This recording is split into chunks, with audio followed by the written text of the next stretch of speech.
Денис Спецов, Иван Якимушкин. Третий стартовый номер. Первая команда Ханты-Мансийского автономного округа. Первый этап Рифат Сафиуллин. Второй этап Александр Кулешов. Третий этап Сергей Тулышев. Четвертый этап Евгений Дементьев. Четвертый стартовый номер. Первая команда Республики Коми. В ее составе Станислав Волженцев, Илья Семиков, Алексей Виценко и Ермил Гокуев. Номер 5. Первая команда Удмуртской Республики. Первый этап Сергей Ардашев. Второй этап Дмитрий Япаров.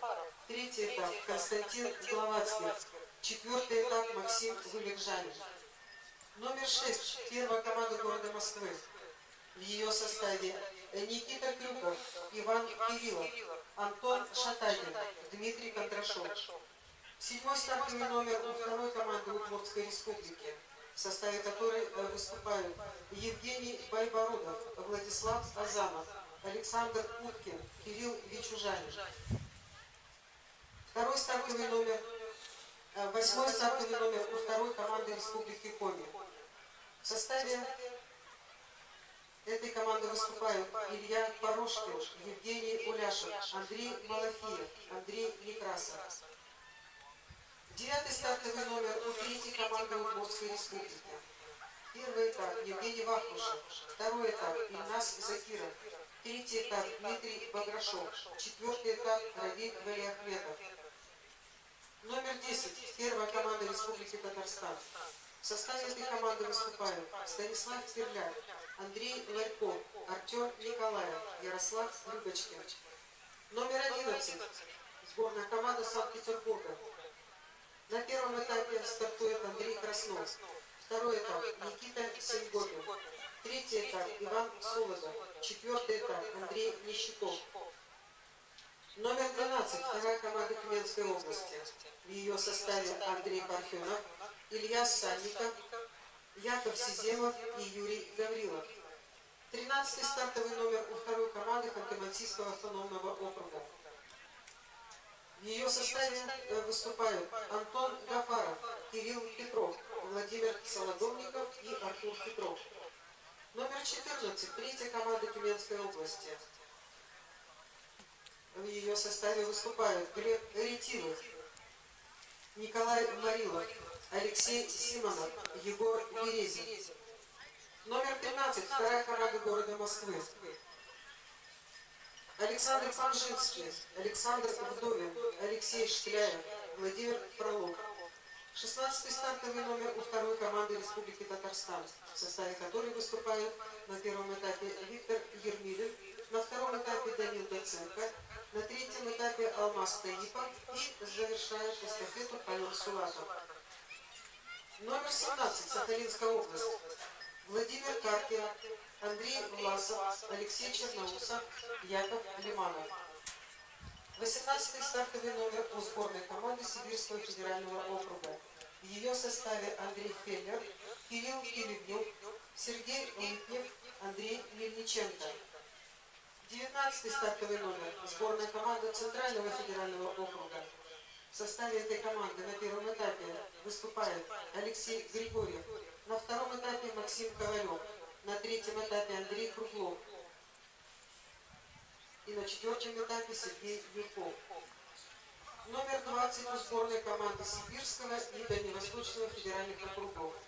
В составе этой команды выступают на первом этапе Александр Клугин, на втором этапе Николай Полевой, на третьем этапе Кирилл Егупа и на четвертом этапе Андрей Смолянин.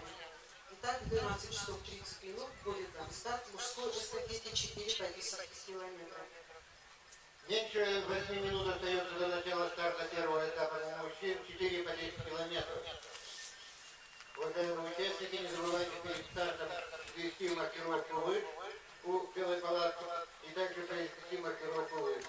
Маркировка «Вы» для одеть электронные чипы. После чего пройти регистрацию после белой палатки.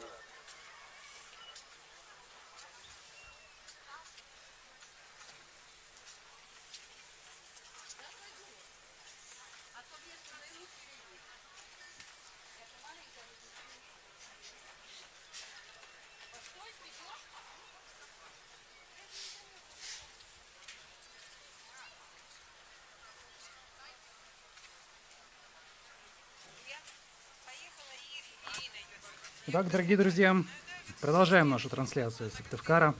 Считанные минуты остаются до старта очередной гонки дня. Сегодня это у нас эстафеты. Мужчины. 4 этапа по 10 километров каждый. Сейчас перейдем буквально дух и продолжим наш эфир.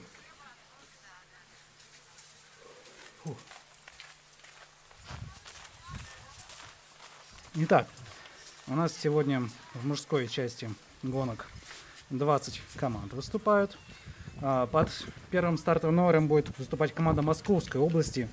Никита Ступак, Александр Бессмертных, Антон Тимошов и Петр Седов. Под вторым номером Тюменская область, первая команда. Евгений Белов, Александр Большунов, Денис Спецов и Иван Якимушкин. Третий номер Ханты-Мансийский автономный округ, первая команда. Рифат Сафиуллин, Александр Кулешов, Сергей Турышев и Евгений Дементьев. Республика Коми, первая команда, четвертый стартовый номер. Станислав Волжинцев, Илья Семиков, Алексей Виценко, Еремил Волкуев. Пятый номер Удмуртская республика, номер 1. Сергей Ардашев, Дмитрий Епаров, Константин Гловацких и Максим Валикжанин. Шестой номер Москва, первая команда. Никита Крюков, Иван Кириллов, Антон Шатагин, Дмитрий Кондрашов. Седьмой номер Удмуртия, вторая команда. Евгений Байбородов, Владислав Азанов, Александр Уткин и Кирилл Вичужанин. Восьмой номер Коми, вторая команда. Илья Порошкин, Евгений Уляшев, Андрей Малафьев, Андрей Некрасов. Под девятым номером третья команда из Удмуртии. Евгений Вахрушев, Ильназ Закиров, Дмитрий Баграшов, Равиль Валиахметов. Под десятым номером Татарстан. Первая команда. Станислав Перляк, Андрей Ларьков, Артем Николаев, Ярослав Рыбочкин. Санкт-Петербург, 11 номер. Андрей Краснов, Никита Сингопин, Иван Солодов, Андрей Нищаков. Вторая команда из Тюмени. Андрей Парфенов, Илья Санников, Яков Сиземов, Юрий Гаврилов.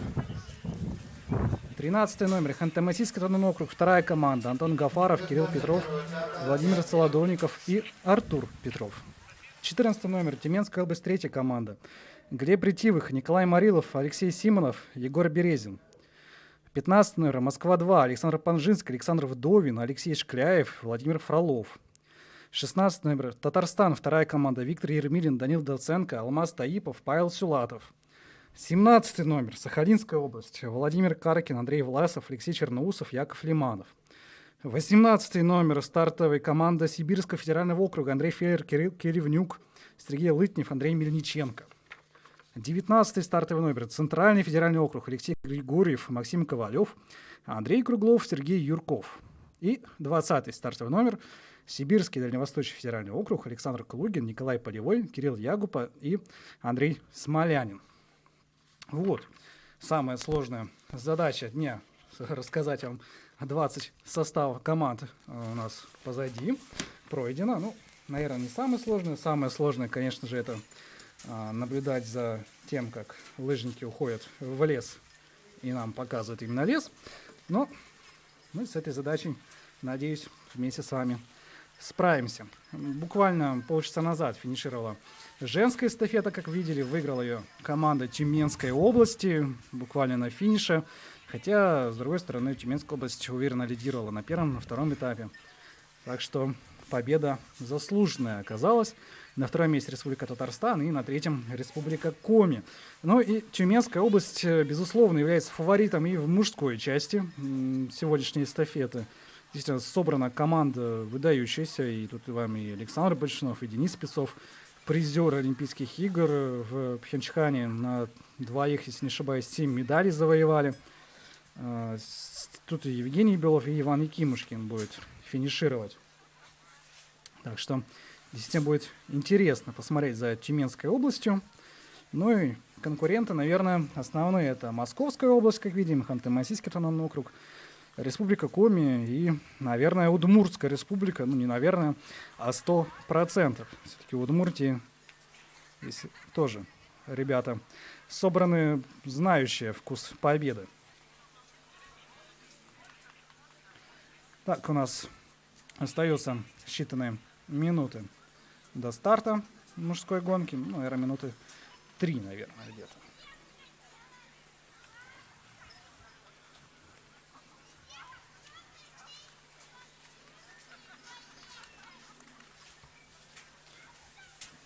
Сейчас пока нам показывает стадион. Повторюсь, было в 11 часов на старте женской гонки. Довольно тепло, солнечно и приятно, но вот погода немножко испортилась. Побивали мы сегодня буквально 10-15 минут назад в боксе тюменской команды. Пообщались с девчонками, с победительницами. Они сразу же после гонки побежали, поблагодарили тренеров, побежали переодеваться для церемонии награждения. Пообщались и можно сказать, послушали разговоры бригады сервисменов, которые, как оказывается, с 6 уже утра на ногах, с 6 утра готовят лыжи для своей команды. Ну, в общем, вот она, любовь к работе, ну и все на благо своей любимой команды. На первом этапе за Тюмень бежит Евгений Белов, мастер спорта международного класса.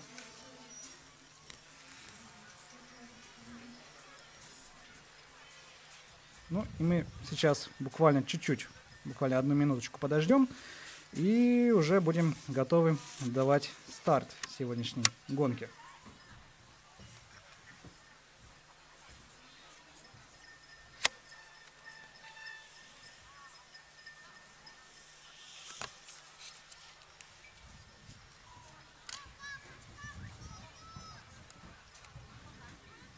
Ну, вот, в общем, собственно говоря, и выстроился, видимо, уже стартовый створ. Давайте еще раз по именам пробежимся. Вот у нас первый номер Никита Ступак, Московская область. Второй номер Евгений Белов, Тюменская область. Это Никита Ступак в центре, левее от него, правее от него, левее от нас с вами Евгений Белов.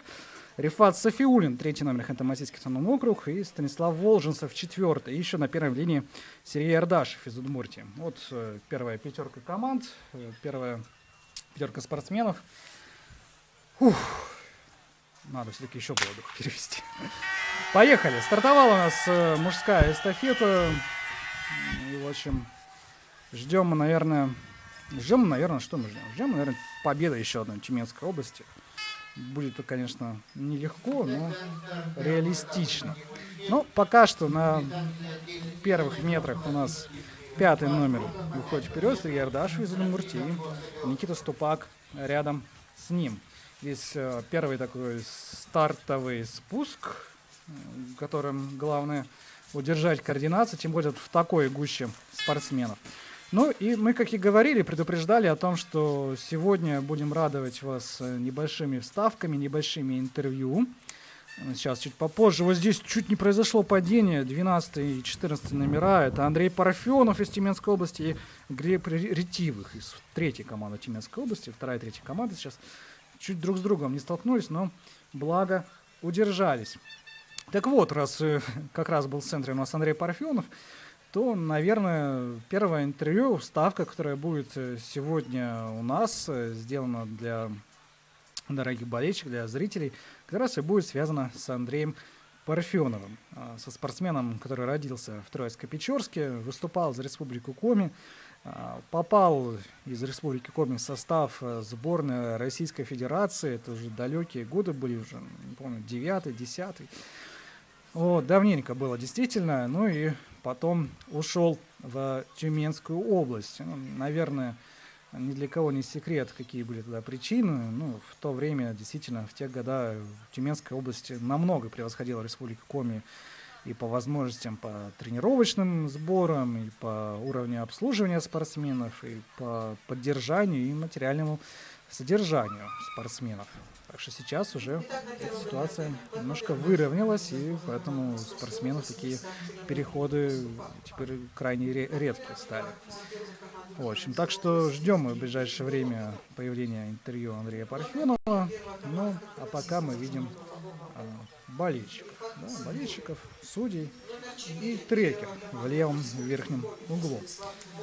Что ж, за команду Коми номер 1 на первом этапе под номером 4 стартовым бежит у нас сегодня Станислав Волженцев, участник Олимпийских игр 2014 года, чемпион России как раз в эстафете в 2009-2010 году. Побеждал Станислав и на 15-километровой дистанции, классическим стилем на чемпионате страны в 2011-2012 году и в скиатлоне в 2014. был и серебряным призером, и бронзовым в 2013-2014 году, как раз тоже в эстафете 4 по 10 километров. Так что довольно опытный спортсмен, здесь неплохо тоже выступает на чемпионате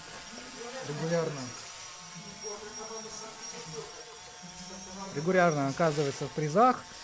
Так что ждем от него и от сборной Республики Коми сегодня хороших секунд, ну и, надеюсь, поборются они за медали. От Московской области на первом этапе Никита Ступак у нас выступает, тоже известный спортсмен, уже на этом чемпионате в командном спринте, если не ошибаюсь, проявил себя и завоевал серебряную медаль. От Тюменской области, как и Евгений Белов, участник Олимпийских игр 2014 года, бронзовый призер чемпионата мира в 2013 году. Евгений в составе эстафетной сборной России 4 по 10 километров стал третьим. Чемпион России на 15-километровой дистанции в 2013 году, в командном сплите в 2014 году. Был серебряным призером и бронзовым призером чемпионата страны, бронзовый призер Кубка мира в 2015 году, бронзовый призер лыжной многодневки Тур-де-Ски, тоже 2015 год, то есть довольно успешно оказался Евгения Белова. Кого еще можно, наверное, выделить на первом этапе из таких известных спортсменов? Ну, наверное, сейчас давайте еще раз посмотрим, кто у нас здесь бежит. Ну, наверное, так, Никита Крюков, конечно же, призер, олимпийский чемпион, но понятное дело, что сейчас Никита не в лучшей форме. Ну, давайте посмотрим. Первая промежуточная отсечка у нас была. Республика Коми 2 неожиданно лидирует. Илья Порошкин выступает за эту команду. На втором месте Московской области Никита Ступак и Станислав Водносов. И Республика Коми первая команда на третьем месте. Замыкает тут в самом конце эстафеты ХМАО, вторая команда, Сахалинская область. 18 и 19 у них стартовые, 18-19 у них позиции, 13-17 стартовые номера. В общем, и опять же, если посмотреть, то 19 у нас команд, 20, кстати, не показывают, в 6 секундах располагаются. Ну, в общем, плотность на данной дистанции действительно радует, но это действительно только первый километр, дальше будет тяжелее и плотность эту сохранять, и дистанцию проходить. Ну вот нам сейчас показывают еще дистанцию, как будет сегодня проходить круг с помощью специального трекера. Ну и мы вот готовы вам представить интервью с Андреем Парфеновым. И вспоминаем, как проходил командный спринт мужчин. Напоминаем, Андрей выступал за команду Тюменской области вторую и на финише уступил бронзовой медали Максиму Валикжанину. Довольно был интересный финиш, только с помощью специальных средств, с помощью техник, с помощью фотофиниша удалось определить, кто стал все-таки третьим, кто четвертым. До последнего не верилось, что команда Удмуртии вырвет эту медаль. Но действительно, опыт Максима Валикжанина взял свое. Великий мастер принес такую, может быть, не великую, но и яркую, и красивую победу своей команде. Ну, мини-победу, 3-е место. Вряд ли это то, на что рассчитывала команда Удмуртии. Но вот как раз нам показывает. Ну, да, вот здесь финиш как раз за 3-е место. И видим, протолкнул Максим Валикжанин лыжу, опередил Андрея Парфенова. Там еще чуть-чуть и мог еще и каким-нибудь образом Никиту Ступака опередить.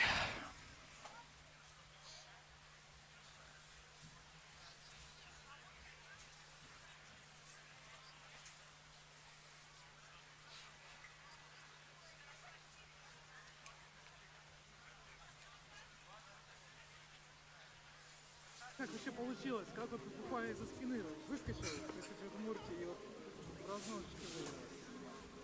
Ну, такая тяжелая гонка на самом деле. Погода менялась постоянно.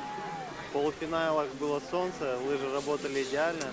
Потом затянуло, пошел снег, там все стало меняться. И на втором повторе чувствовал себя, в финальном именно уже хорошо.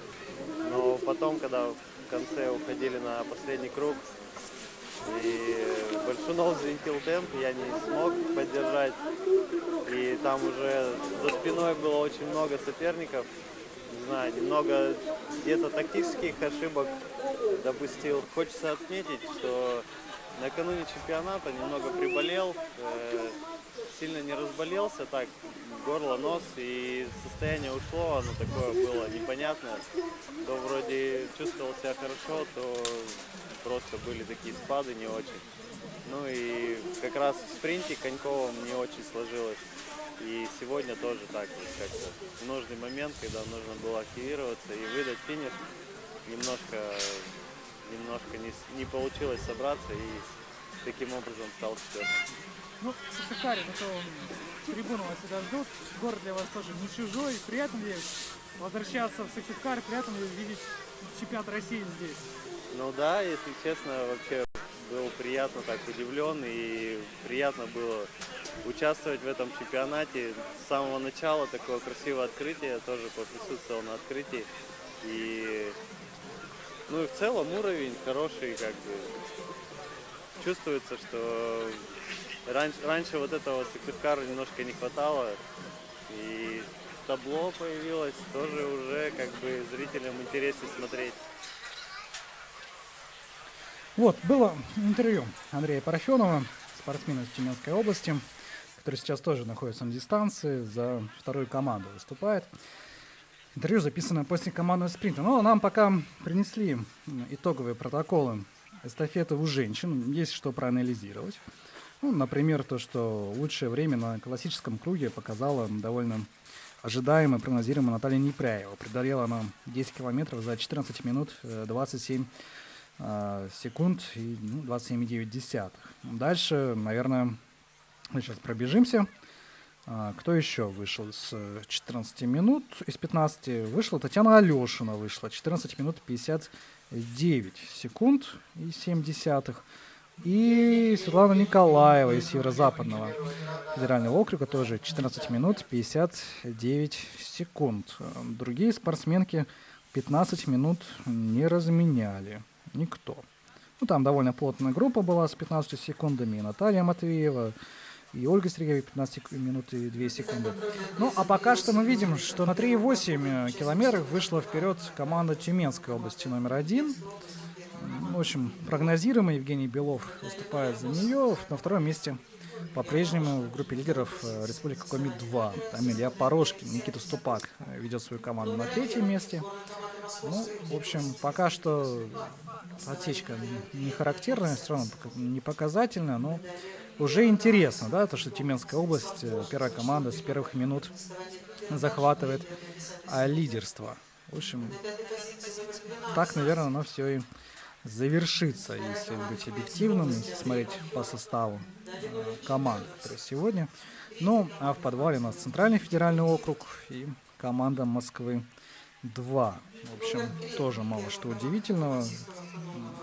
Выступает у нас там Алексей Григорьев за Центральный округ. Ну и, вот, кстати, удивительно. Александр Панжинский, заслуженный мастер спорта, за Москву-2 выступает. Ну, видимо, не совсем в хорошей форме Александр. Но, наверное, дистанция тоже не его. Все-таки не спринт мы сегодня с вами смотрим. Вот, ну и если возвращаться, наверное, к протоколу по женской гонке, давайте, наверное, сейчас посмотрим и лучшие результаты на коньковом круге. Юлия Белорукова показывает на коньковом круге 11 минут и 49 секунд из Республики Коми. И Юлия стала единственной спортсменкой, которая разменяла 12 минут на этом круге. Ну, в общем-то, неудивительно тоже, да, мы это все с вами видели на дистанции, и вот сейчас спортсмены, я так понимаю, к финишу первого классического круга подходят. Ну, вот плотная группа, 8-й, 4-й стартовые номера, это команда Республики Коми, это Илья Порошкин, Станислав Волженцев. Здесь дальше снова вот на втором месте Евгений Белов, Никита Ступак рядом, далее и 12-й номер Андрей Парфенов, как раз бывший на ваших экранах, и Рифат Софиулин, 3-й номер. и 18 и 14 Глеб Ретивых, 14 номер, и Андрей Феллер, 18 номер из Сибирского федерального округа, были вот в центре этой группы, в числе лидеров. И выходят так команды на первый круг, на конец первого круга. Ждет их еще, конечно, вторая пятерка, и только после нее будет передача эстафеты. Здесь приветствуют трибуны. Ну, конечно же, радостно, когда ваши спортсмены во главе эстафеты, во главе гонки, но мы все прекрасно понимаем, что это промежуточный итог. Тюменская область близка будет сегодня к тому, чтобы оформить золотой дубль, выиграть и женскую, выиграть и мужскую эстафету. И, конечно, не значит, что мы отдаем сразу и первое место, но все шансы, и самый главный шанс, наверное, у Тюмени оторваться будет сейчас, на втором этапе, когда за команду из Тюмени будет выступать Александр Большунов. Уже 2 комплекта, 2 золотые медали к себе уже на шее повесил на этом чемпионате. Может вы повесить, в принципе, и 3 довольно быстро. Осталось там час, наверное, с небольшим.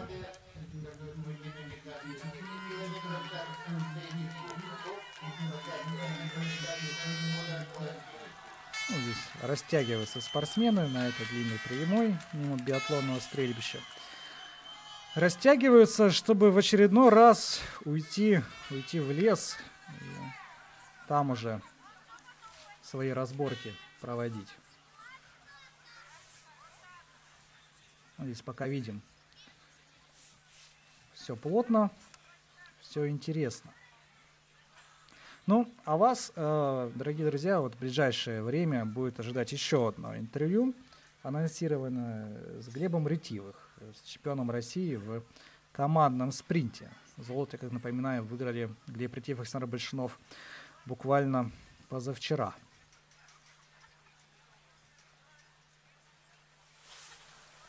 Ну и вот снова исчезают спортсмены из наших взглядов, из наших объективов камер. Ну, тоже прекрасные болельщицы, молодые. Что? Лыжные гонки, спорт для всех поколений. Болеют за своих спортсменов, за своих представителей от мала до велика. Ну, пока что нам трекер показывает, где сейчас находится на дистанции спортсмена. Нас ожидает, конечно, интересный финиш и первого этапа.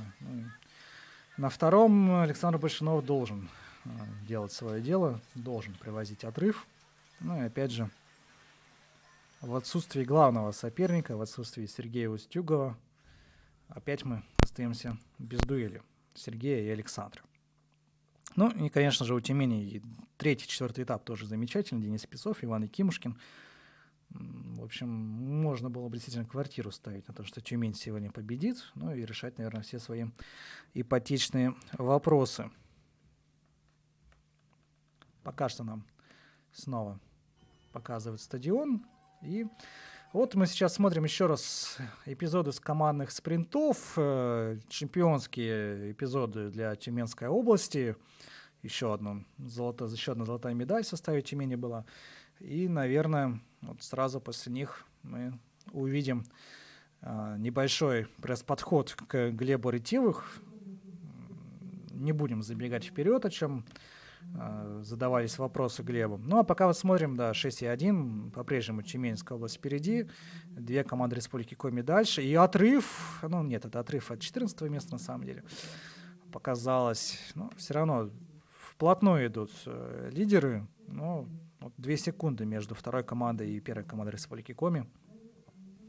Не знаю, с чем это связано, вряд ли Евгений Белов уже устремляется к финишу. Ну, здесь вот под 16 номером Тюменская область. На ваших экранах там запись 28 марта как раз. Видите, довольно... Тоже была неприятная погода 28 марта. И сегодня сохранилось. Хочу сказать Саше спасибо, потому что это все равно командная гонка, и там зависит каждый этап.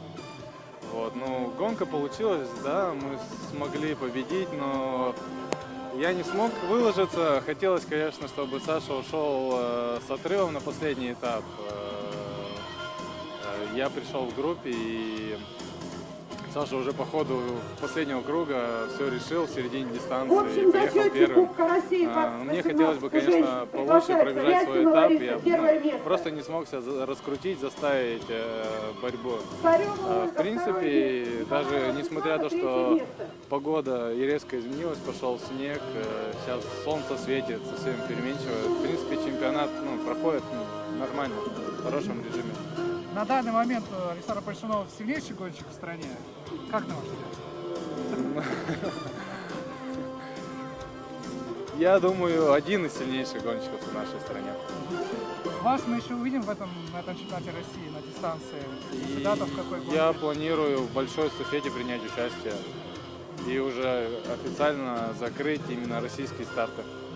Ну и с какими мыслями подходим к эстафете? Какие планы, задачи? Кто главный соперник, на ваш взгляд? Да, в принципе, все команды сильные. Нельзя как-то определенно говорить за какую-то команду, потому что всегда происходят неожиданные моменты именно в таких командных гонках. И каждая команда сильна по-своему. Задача побороться за призы. Вот, было интервью с Глебом Ретивых, ну и мы смотрим еще одну промежуточную отсечку, 6,9 километров, почти 7. И здесь у нас по-прежнему в тройке лидеров Тюменская область, 2 команды Республики Коми. И мы видим, потихоньку появляется такое отставание между командами, идущими в конце группы спортсменов. Там уже свыше 20, даже уже свыше 30 секунд уступают 15 и 16 временные позиции. Это Центральный федеральный округ и Сахалинская область. Ну, очень приятно, конечно, видеть в числе лидеров 2 команды Республики Коми, хоть и промежуточно. Да? Вот если бы сейчас можно было бы завершать дистанцию, было бы действительно интереснее. Но это для нас, для хозяев соревнований. Безусловно, для других болельщиков, для других регионов этот расклад не самый приемлемый. Все, кто-то норовит к нам в комментаторскую кабинку прийти, то мусор выкинуть, то ноутбук занести. Жуть натуральная. Ну и мы идем дальше. У нас еще даже 18-м идет Сибирский Дальневосточный федеральный округ. Там уже отставание даже больше, чем 20 секунд. Уже нам стремится оно к 30, к полуминуте. Ну а пока что готовятся спортсмены. Вот Дмитрий Епаров на ваших экранах из Удмуртии. Тоже известный лыжник. Вместе с Максимом Валикжаниным они в командном спринте стали 3-ми. Ну, серебряный призер Олимпийских игр 2014 года в эстафете Дмитрий. В эстафете был чемпионом России, как раз команда Удмуртии в 2012-2013 году. В командном спринте выигрывал золото. Был серебряным призером в командном спринте, в эстафете на чемпионатах страны, бронзовым призером в 2010 году аж на 50-километровом старте. Выигрывал и 15-километровые гонки, тоже выиграл бронзовую медаль. И в командном спринте в 2012 году.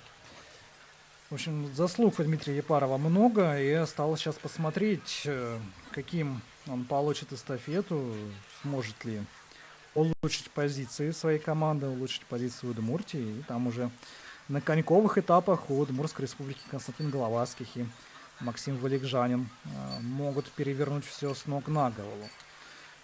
Ну, мы видели уже, да, что отставание в эстафете нивелируется довольно быстро. И Наталья Некраева там минуту отыгрывала, и Юрий Белорукова свыше 30 секунд.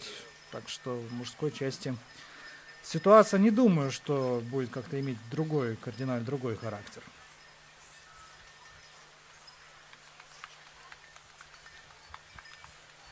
Забегая вперед, наверное, можно тоже сообщить, подсказать, что на следующее интервью на мужской части у нас будет с Александром Большуновым. Ну, как раз он будет уже и на дистанции. У него второй этап за Тюменскую область номер 1. Ну, как раз мы его и послушаем, что он говорит о соревнованиях в целом, что он говорит о своих ближайших планах. Ну, вот, как я понимаю, Глеб Ретивых постеснялся ответить, кто является лучшим спортсменом, точнее, является ли Александр Большунов лучшим спортсменом, лучшим лыжником на данный момент. Но Александр Большунов, наверное, на этот вопрос ответил бы медленно, дипломатично. Довольно амбициозный спортсмен. Видно это из его интервью. Не только, которое будет у вас на экране, но и те, которые размещаются на сайте Федерации лыжных гонок России. Но вот на данный момент пока что нам показывают городок, где будет проходить передача эстафеты, болельщиков, тренеров. Да, надо рукой помахать. Помним рекламу из конца 90-х. Помаши маме ручкой.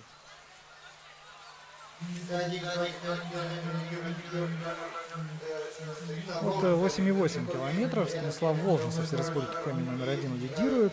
Здесь у нас Тюменская область продолжает сохранять второе место. Евгений Белов третье место в Республике Коми 23:44. Но есть отрыв до Московской области 11 секунд у команды второй Республики Коми.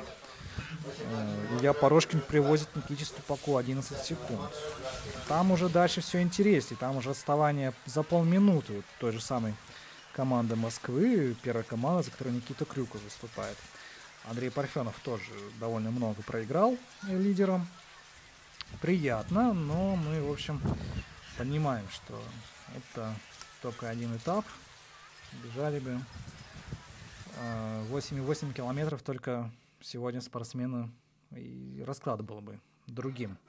Смотрим сейчас, готовятся лыжники получить эстафету. Разминаются. Как раз Александр Большунов делает такую разминку грациозную, как пантера.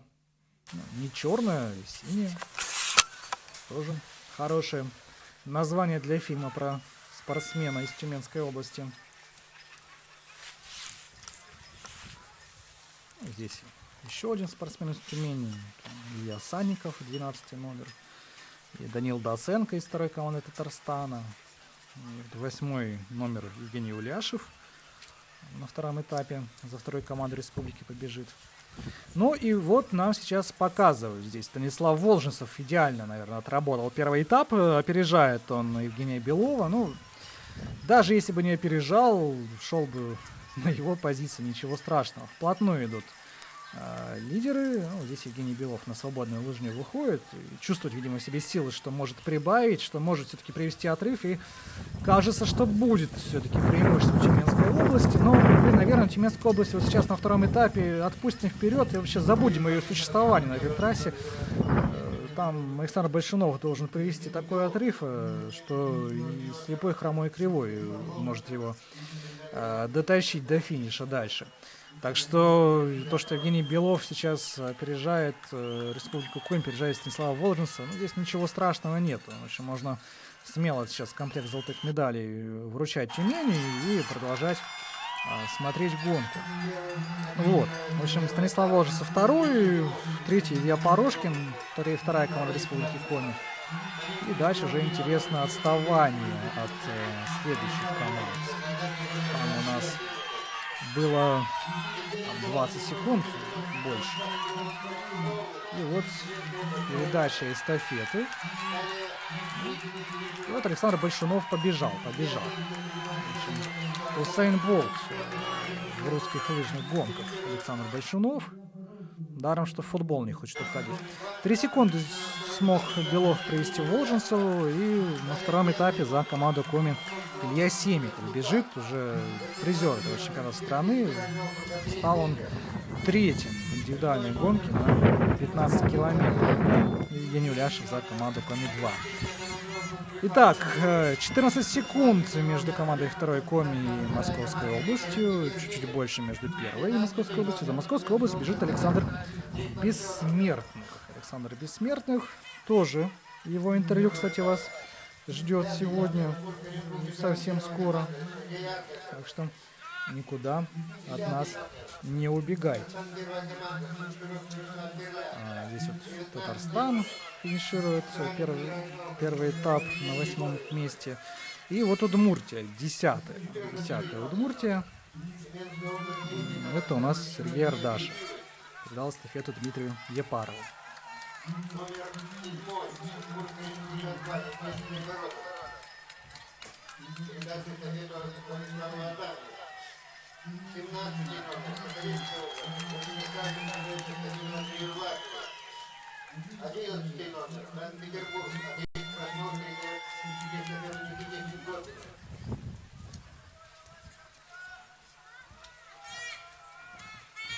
Продолжает у нас передаваться эстафета. Мы видим Сахалинская область, Санкт-Петербург.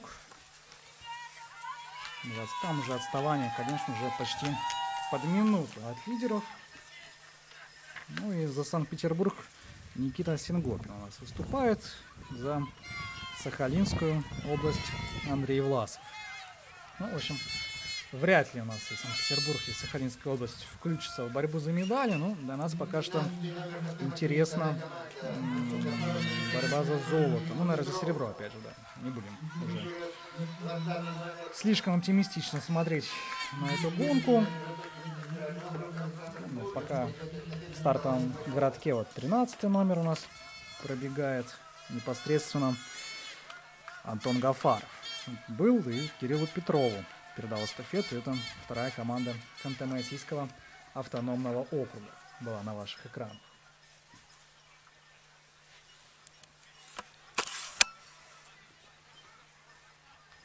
Ждем сейчас, когда же последние лыжники идут в лес, спрячутся с вами. Ну и у нас скоро все будет готово к интервью с Александром Большуновым. Ну, опять же, интервью такое быстрое, коротенькое. Тоже записано после командного спринта. Ну, и пока что отсечка 11,1 километр. Уже до 8 секунд отставания выросло между первой командой Республики Коми и Тюменской областью, первой командой. Ну, в общем, Илья Семиков и Александр Большунов. Такая дуэль явно не в пользу первого. В принципе, Александр Большунов — это человек, наверное, с другой планеты. Ему, наверное, нужен свой чемпионат России, где он будет выступать только он и Сергей Устюгов во всех гонках. Вот тогда бы была бы борьба и интрига. Здесь ее мы не наблюдаем, наверное.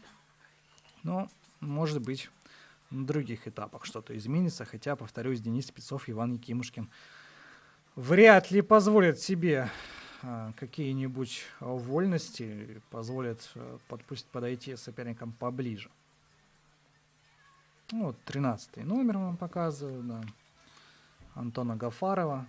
Наверное, не очень хорошо для него сложился этап. Для Ханты-Мансийского автономного округа, для второй команды. И вряд ли, опять же, Кирилл Петров, Владимир Солодовников и Артур Петров ситуацию исправят.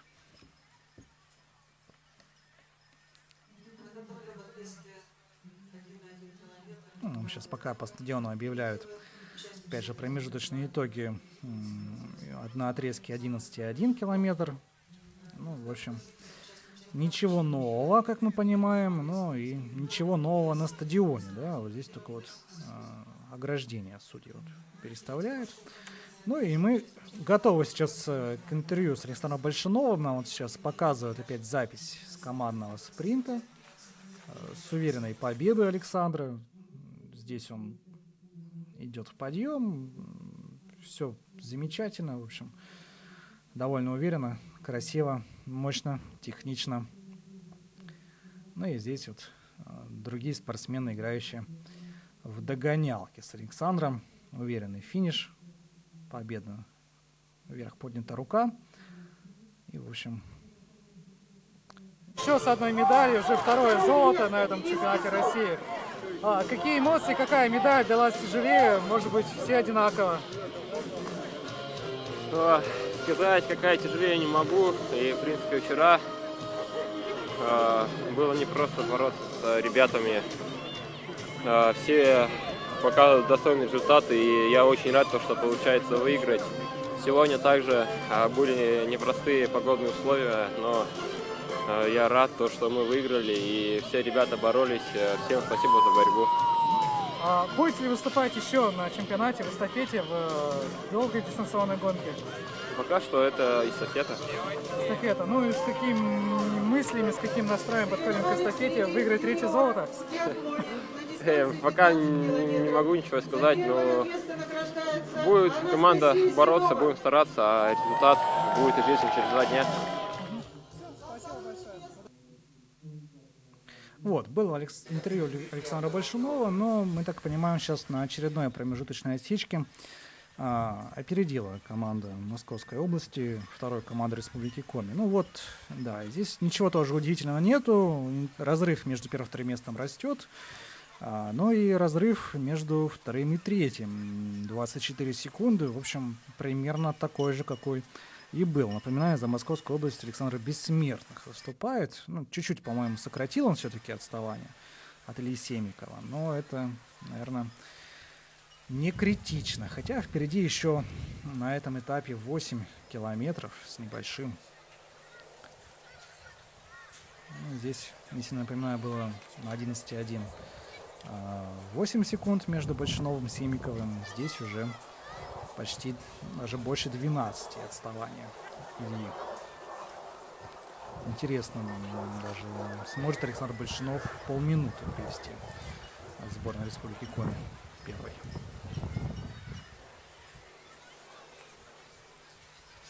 Здесь опять у нас темные замечательные виды республиканского стадиона, и мы, наверное, будем снова вместе с вами в ожидании, когда же спортсмены преодолеют первый круг классики. Напоминаем, 2 круга по 5 километров каждому из них предстоит пройти.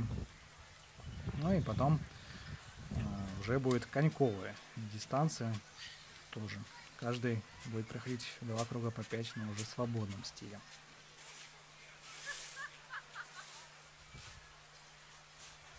Пока что операторы нам ловят кадры тренеров, специалистов, болельщиков, журналистов.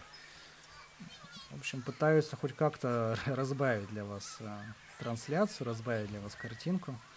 Постараемся сегодня после церемонии награждения записать новые пресс-подходы, потому что прекрасно понимаем, что на завтрашних и послезавтрашней дистанционной гонке спортсмены в лесу будут находиться еще дольше. Ну и тоже нужно как-то разбавлять эту картинку, разбавлять этот эфир. До последнего ходили слухи, я так смотрим социальные сети, сайты спортивные, тоже Скиспорт. До последнего ходили слухи о том, что приедет в Сыктывкар Матч ТВ, но это так, слухи, разговоры для бедных. Не приедет, не планировал сюда Матч ТВ приезжать, потому что показали бы они ровным счетом ту же самую картинку, которую вы видите и вы. Ну, может, конечно, чуть побольше было у них ракурсов и камер, но до леса никто бы не дотянулся на самом деле, потому что работа, чтобы проложить, обеспечить трансляцию с самых таких дальних участков трассы, ну, вот, например, где вот сейчас проходят спортсмены, нужно там, в общем, работы не на 1, не на 2 дня и даже, наверное, не на неделю. Не очень силен в технических тонкостях, но все-таки разговаривали с нашей бригадой, подтверждают то, что там довольно трудоемко, ну и самое главное, финансово емко это обеспечивать. Вот сейчас у нас новая промежуточная отсечка, проходят ее лидеры, и Александр Большунов неудивительно опять возглавляет эту дистанцию. Да, и с 11 секунд отрыв до 16 увеличивается. Ну, я думаю, за полминуты Большунов, конечно же, привезет всем соперникам, а то и больше. Ну, вот здесь видим, что между вторым и третьим местом отрыв действительно сокращается. Было там 25 секунд, по-моему, чуть меньше. Здесь уже меньше 17 Александр Бессмертных продолжает рвать и метать на дистанции, сокращать отставание. Пятый, шестой номер. Москва, первая команда. Иван Кириллов. Да, вот продолжают спортсмены проходить промежуточные отсечки. Ну, Александр Бессмертный, да, в общем, заслуженный мастер спорта тоже. Серебряный призер Олимпиады 2014 года в эстафете. Серебряный призер чемпионата мира 2017 года, тоже в эстафете 4 по 10 километров. Нам пока показывают спортсменов, готовящихся к своим этапам. 4-й это этап. Вот у Москвы это Дмитрий Кондрашов был, 6-й номер. И у Республики Татарстан 2 Павел Сюлатов. Ну и вот Александр Большунов. Довольно существенный задел спортсмена из Тюмени. Мне кажется, ему даже, наверное, неинтересно сейчас бежать. Только если ради секунд, ради отрыва. Вообще в этом чемпионат страны прошел довольно уверенно для победителей. Как Сергей Устюгов выиграл первые 2 гонки чуть ли не на одной ноге, хотя, наверное, так неправильно говорить. Так и Александр Большунов во своих дисциплинах никому не оставляет даже малейшего шанса. Вот и здесь, наверное, именно Александр показывает лучшее время на круге. Хотя, может быть, там Александр Бессмертный так поборется виртуально. Мне кажется, что шансов Бессмертных даже в теории здесь немного. Вот походит, завершает первый круг классик Александр Большунов для себя, отправляется на второй. Видно, что с уверенным запасом сил идет, даже не напрягается наш известный лыжник. Ну и овации на трибуны, это все у нас закономерно, все логично и никого не удивит. Это сейчас на стадионе должен появиться Илья Сильников из Республики Коми. А здесь уже такая плотная группа преследователей. Тут и Александр Кулешов, и Дмитрий Епаров видим. Ну вот 14 секунд отставания Сильникова. Все-таки не стал он больше проигрывать.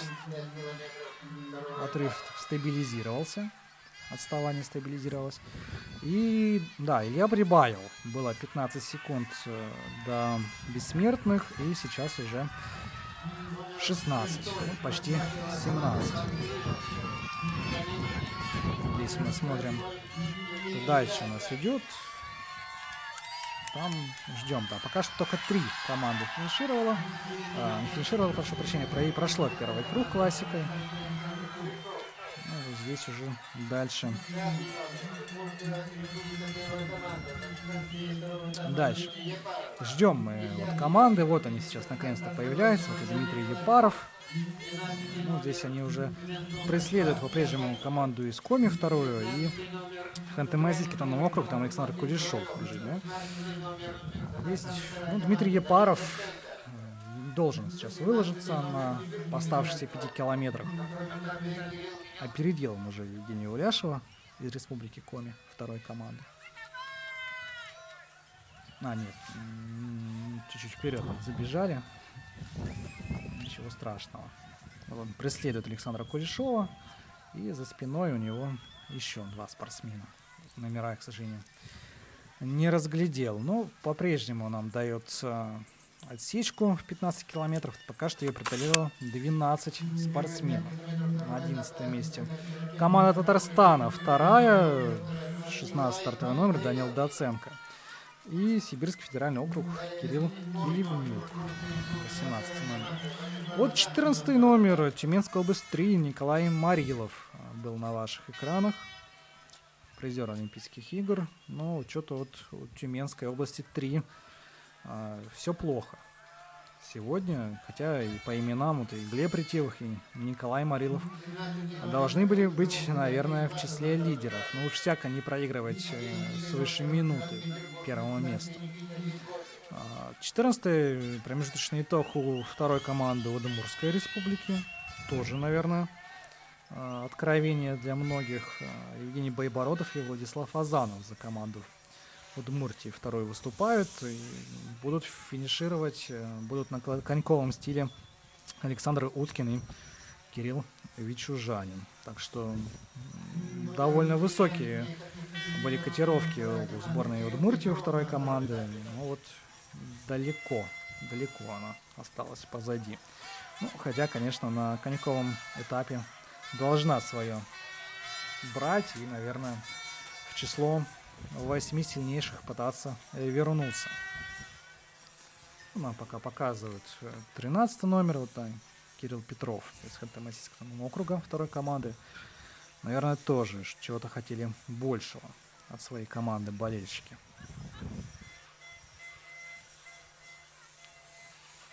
По-прежнему ведут спортсмена Кирилла Петрова. Ну, в общем-то, пока что на стадионе это больше никого и нету, так что ничего удивительного в этом.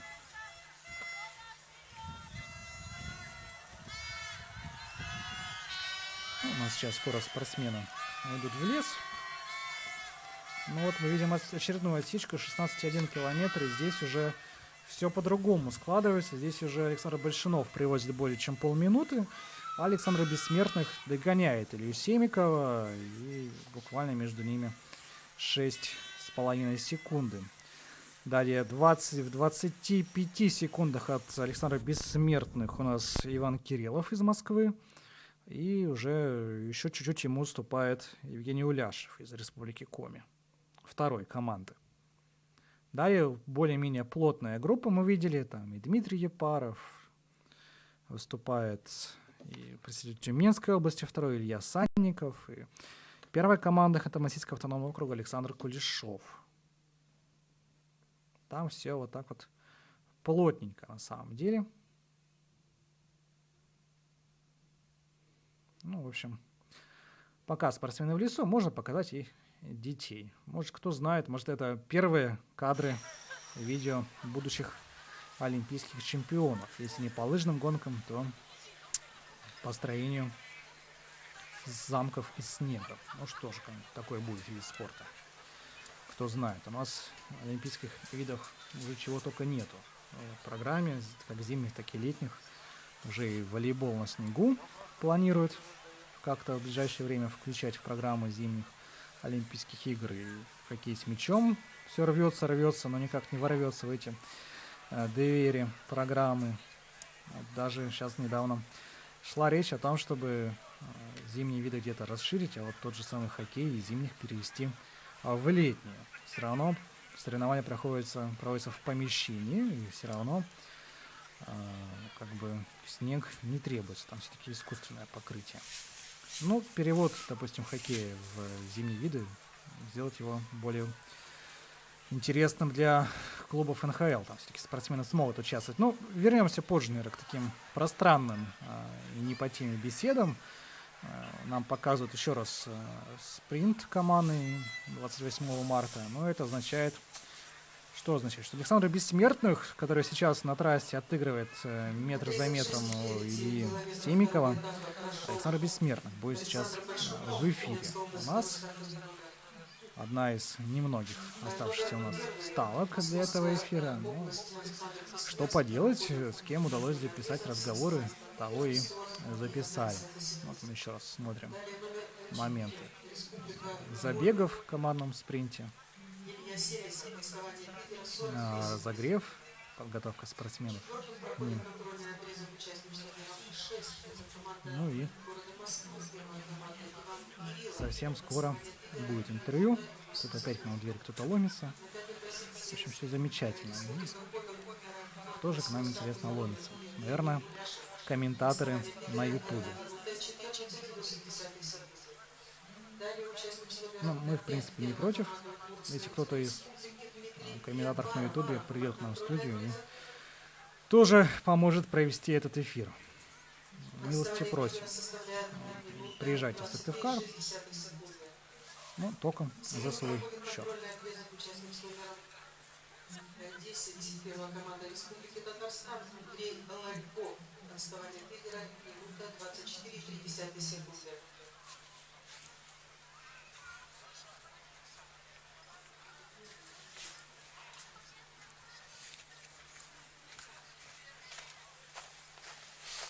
Александр Малышов, третий стартовый номер, первая команда Ханты-Мансийского. Продолжает нам упорно показывать запись командного спринта. Минута 34,3 секунды. Такая небольшая вот подводка. Ну, а вдруг кто-то пропустил, действительно. Вторая команда Тюменского Есть возможность освежить память, отставание посмотреть, как это было, посмотреть, как Александр Большунов выиграл. Почему бы? и нет? контрольный отрезок участник с номером Ну, второе место, напомню, было у команды Московской области. Там Никита Ступак и как раз Александр Бессмертный был. составляет Так что у Александра 50,3 серебряная медаль была в тот день завоевана. И как раз после этого успешного выступления мы записывали с ним пресс-подход.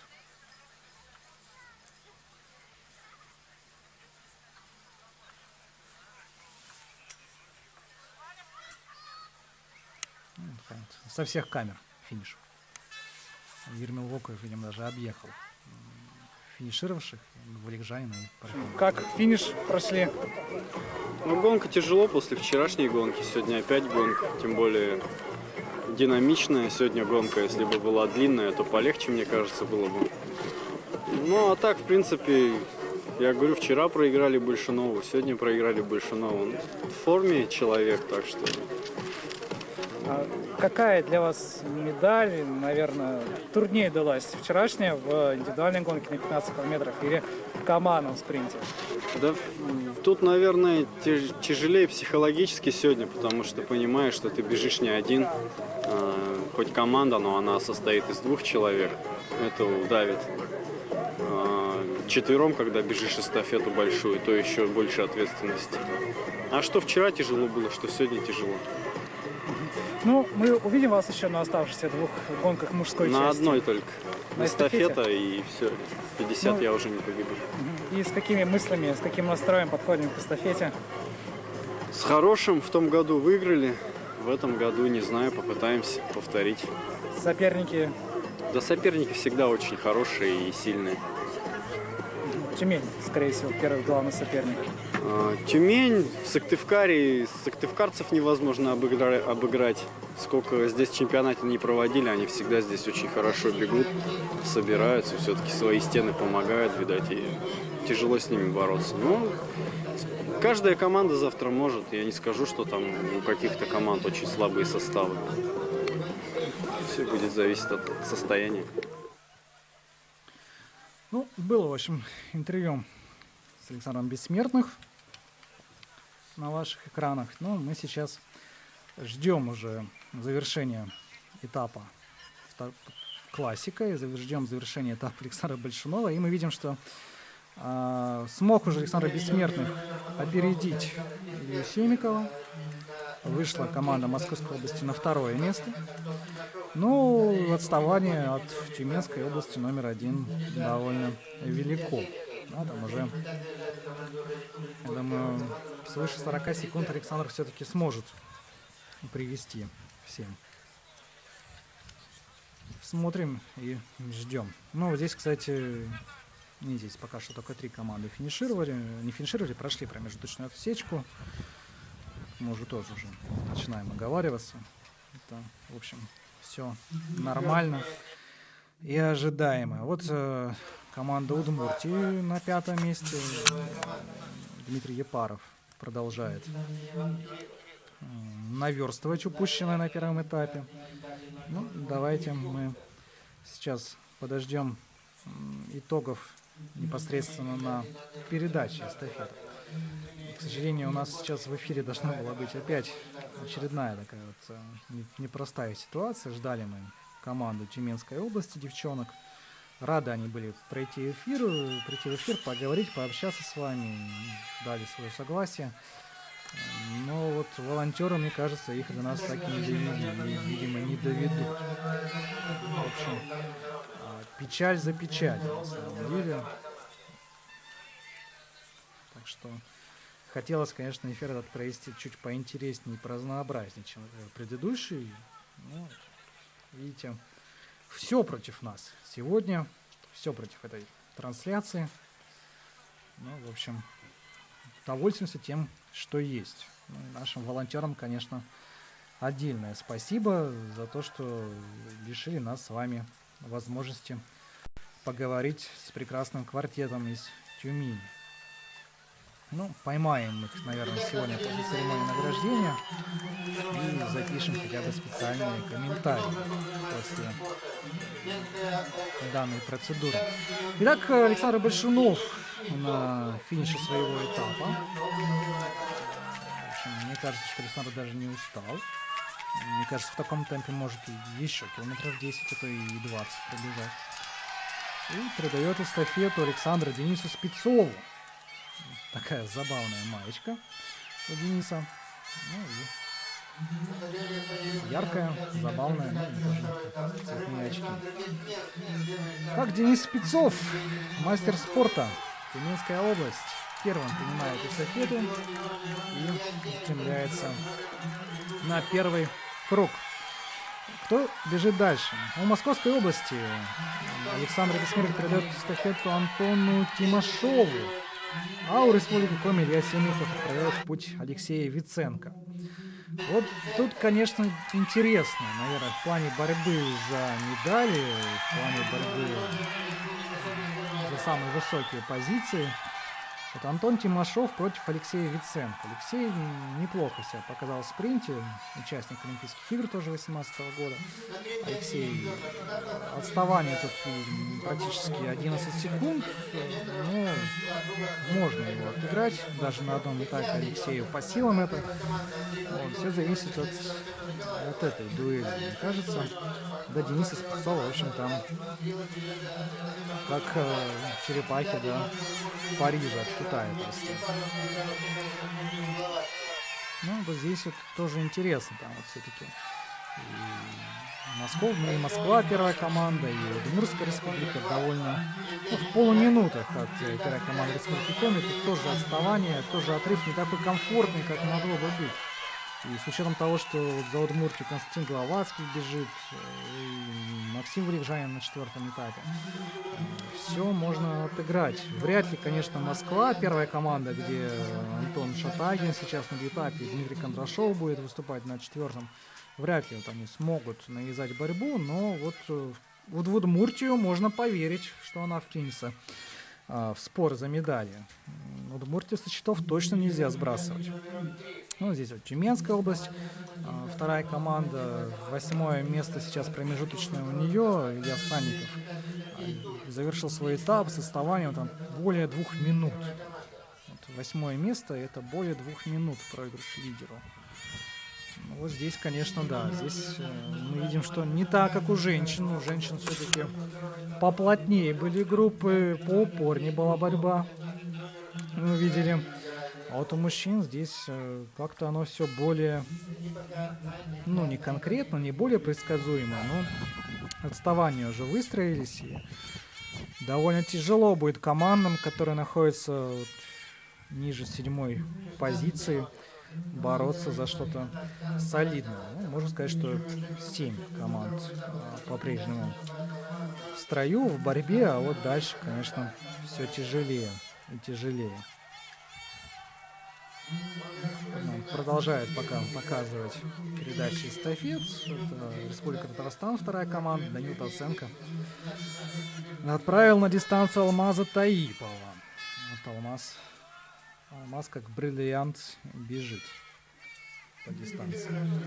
Ну, здесь фотографы довольно мило друг с другом общаются. В общем, делятся, наверное, эмоциями, прекрасными кадрами, снятыми сегодня.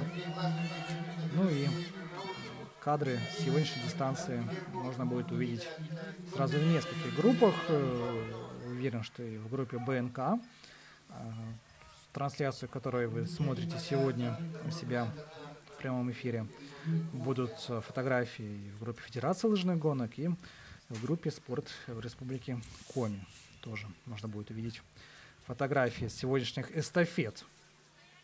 Ну, пока что нам показывают 14 номера. Алексей Симонов сейчас был на экране. Ну и вот группа преследователей, бегущих за Денисом Спецовым, тоже пробежала.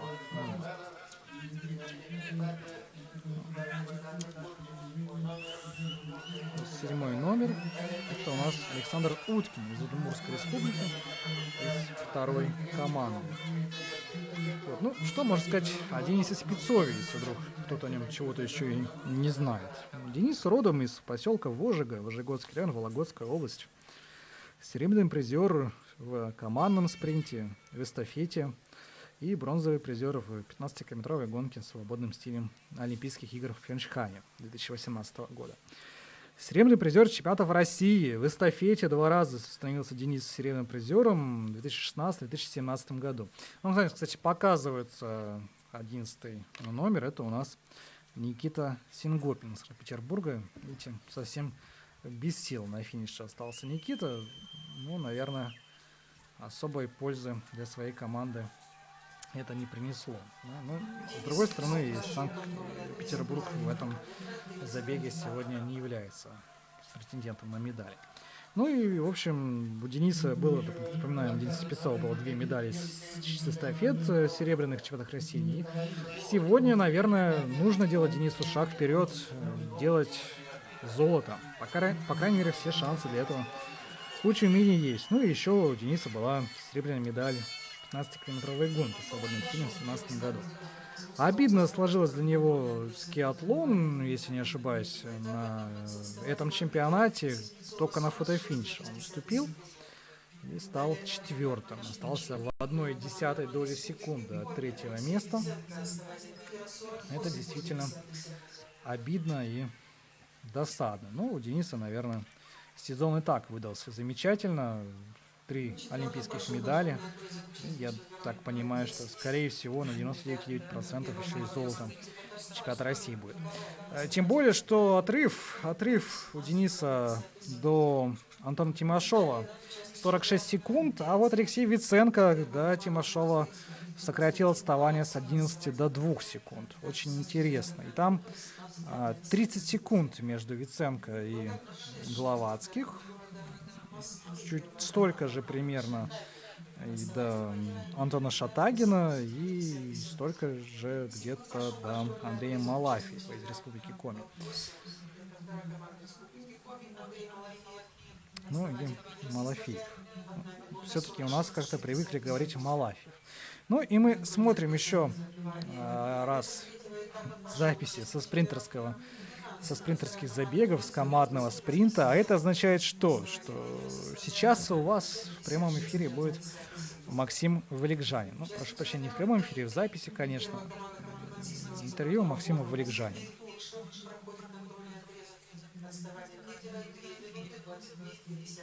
Еще раз посмотрим, как Максим выиграл для команды Удмуртии бронзовые медали в командном спринте. Это было прекрасно и интересно. Наверное, тут особых комментариев и не требуется для этого забега.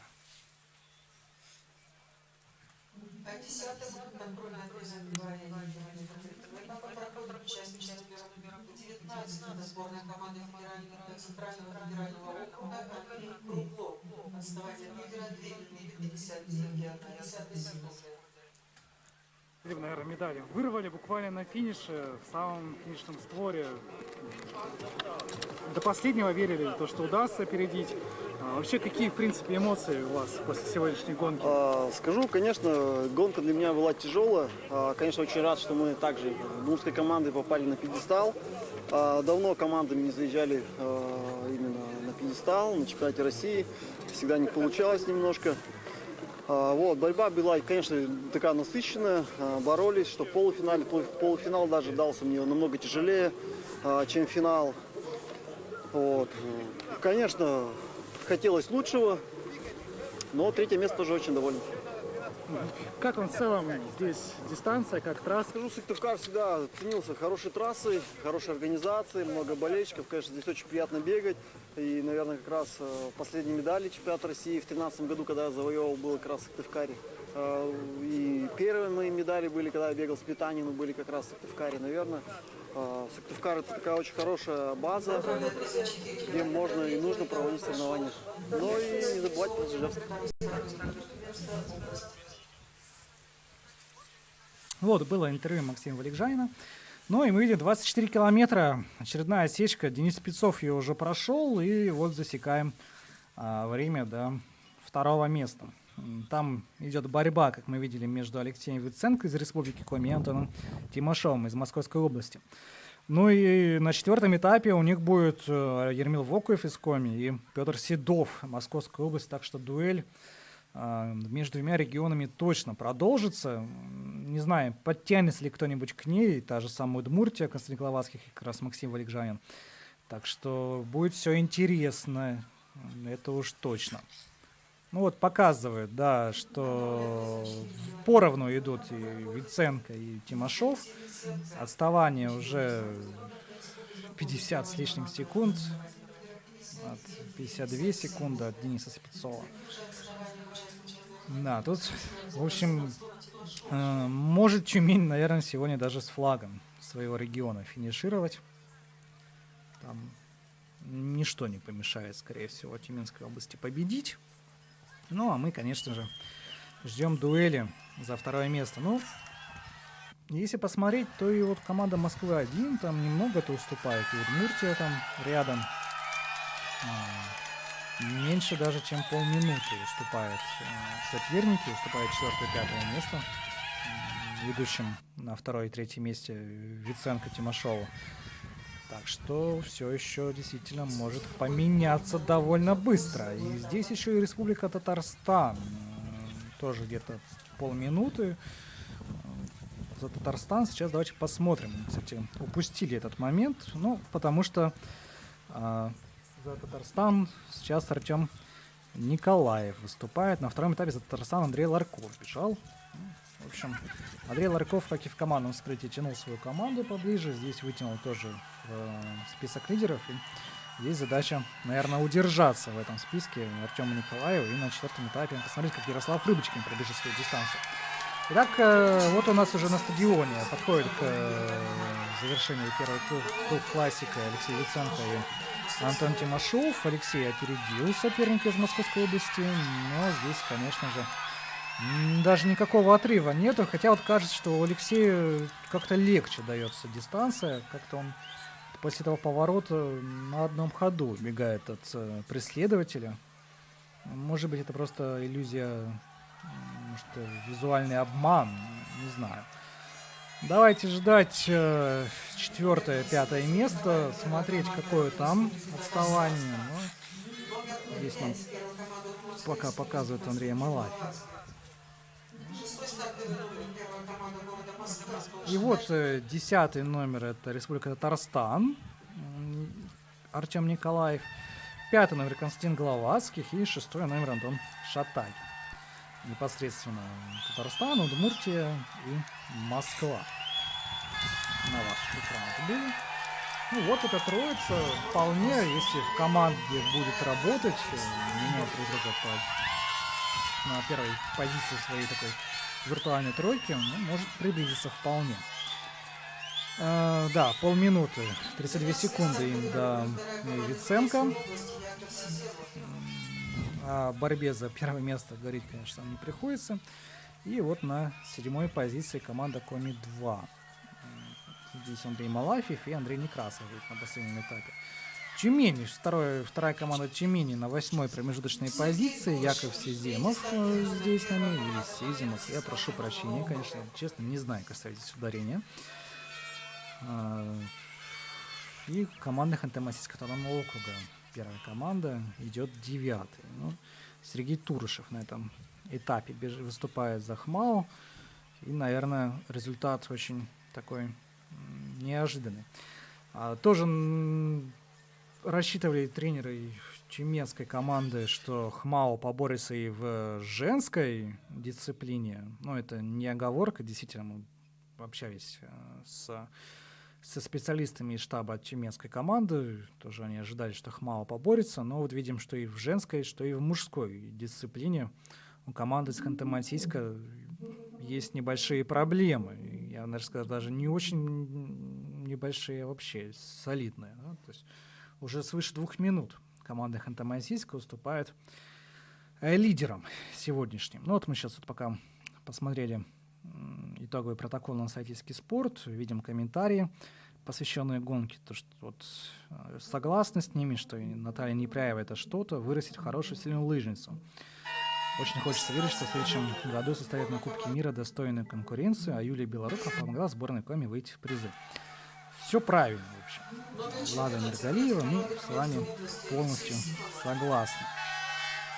Непряева будет на следующем сезоне на Кубке мира бороться за самые высокие места. И Юлия Белорукова, в общем, действительно принесла команде Коми медаль. Уже пообщались с Андреем Нутрихиным, из главного тренера Республики Коми. Понял, что Ольга Царева на финише сказала: не переживайте, Юля сейчас все исправит. И Юля все исправила, ну, бронза — это тоже приятно. Не бог весь какая трансляция мужская эстафета, но хоть что-то, пишет Ягморт. Ну, в общем, Ягморт, ты, наверное, тоже прав.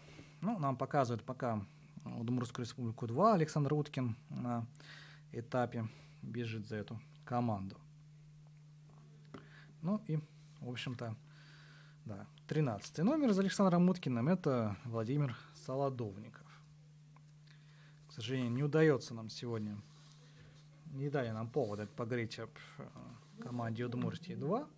Ну, если говорить о тех, кто сейчас на дистанции. Вот команда Удмуртия-1, там Константин Гловацких, участник Олимпийских игр 2014 года. Чемпион России, опять же, в эстафете, команда Удмуртии. Константин Гловацких — неизменный участник всех эстафет. Чемпион России в масс-старте, 50-километровом, 70-километровом, в скиатлоне, и в эстафете медали серебряный завоевывал. Победитель и бронзовый призер Всемирной универсиады 2009 года Константин Головацкий.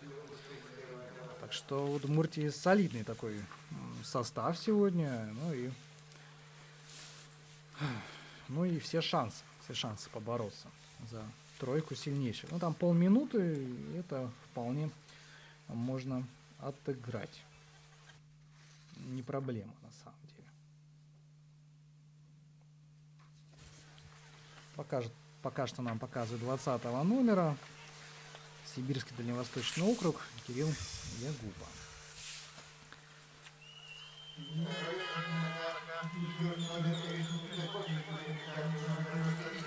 Ну, за Ханты-Мансийский автономный округ сейчас Сергей Перышев на дистанции, тоже чемпион России 2011 года и трехкратный чемпион России в эстафете. Ну, она вот показывает очередную осечку 27,1 километр, и вот уже между Виценко есть отрыв, между Виценко и Тимошовым, 18 секунд. Понятное дело, что между Виценко и Спецовым там чуть ли не минута, но вот 18 секунд это уже неплохой задел. И давайте посмотрим. Буквально 32 секунды до Удмуртской республики, до Константина Головацких. А там плотная группа идет, мы помним, 3 спортсмена. Головацких, Шатагин и был из Татарстана Артем Николаев. Да, но пока что вот не показали, по-моему, осечку Татарстана. Но я так понимаю, что он в этой группе и держится. Ну, наконец-то вот и вторая команда Республики Коми проходит промежуточную осечку на 7-м месте. Андрей Малафьев передаст эстафету Андрею Некрасову.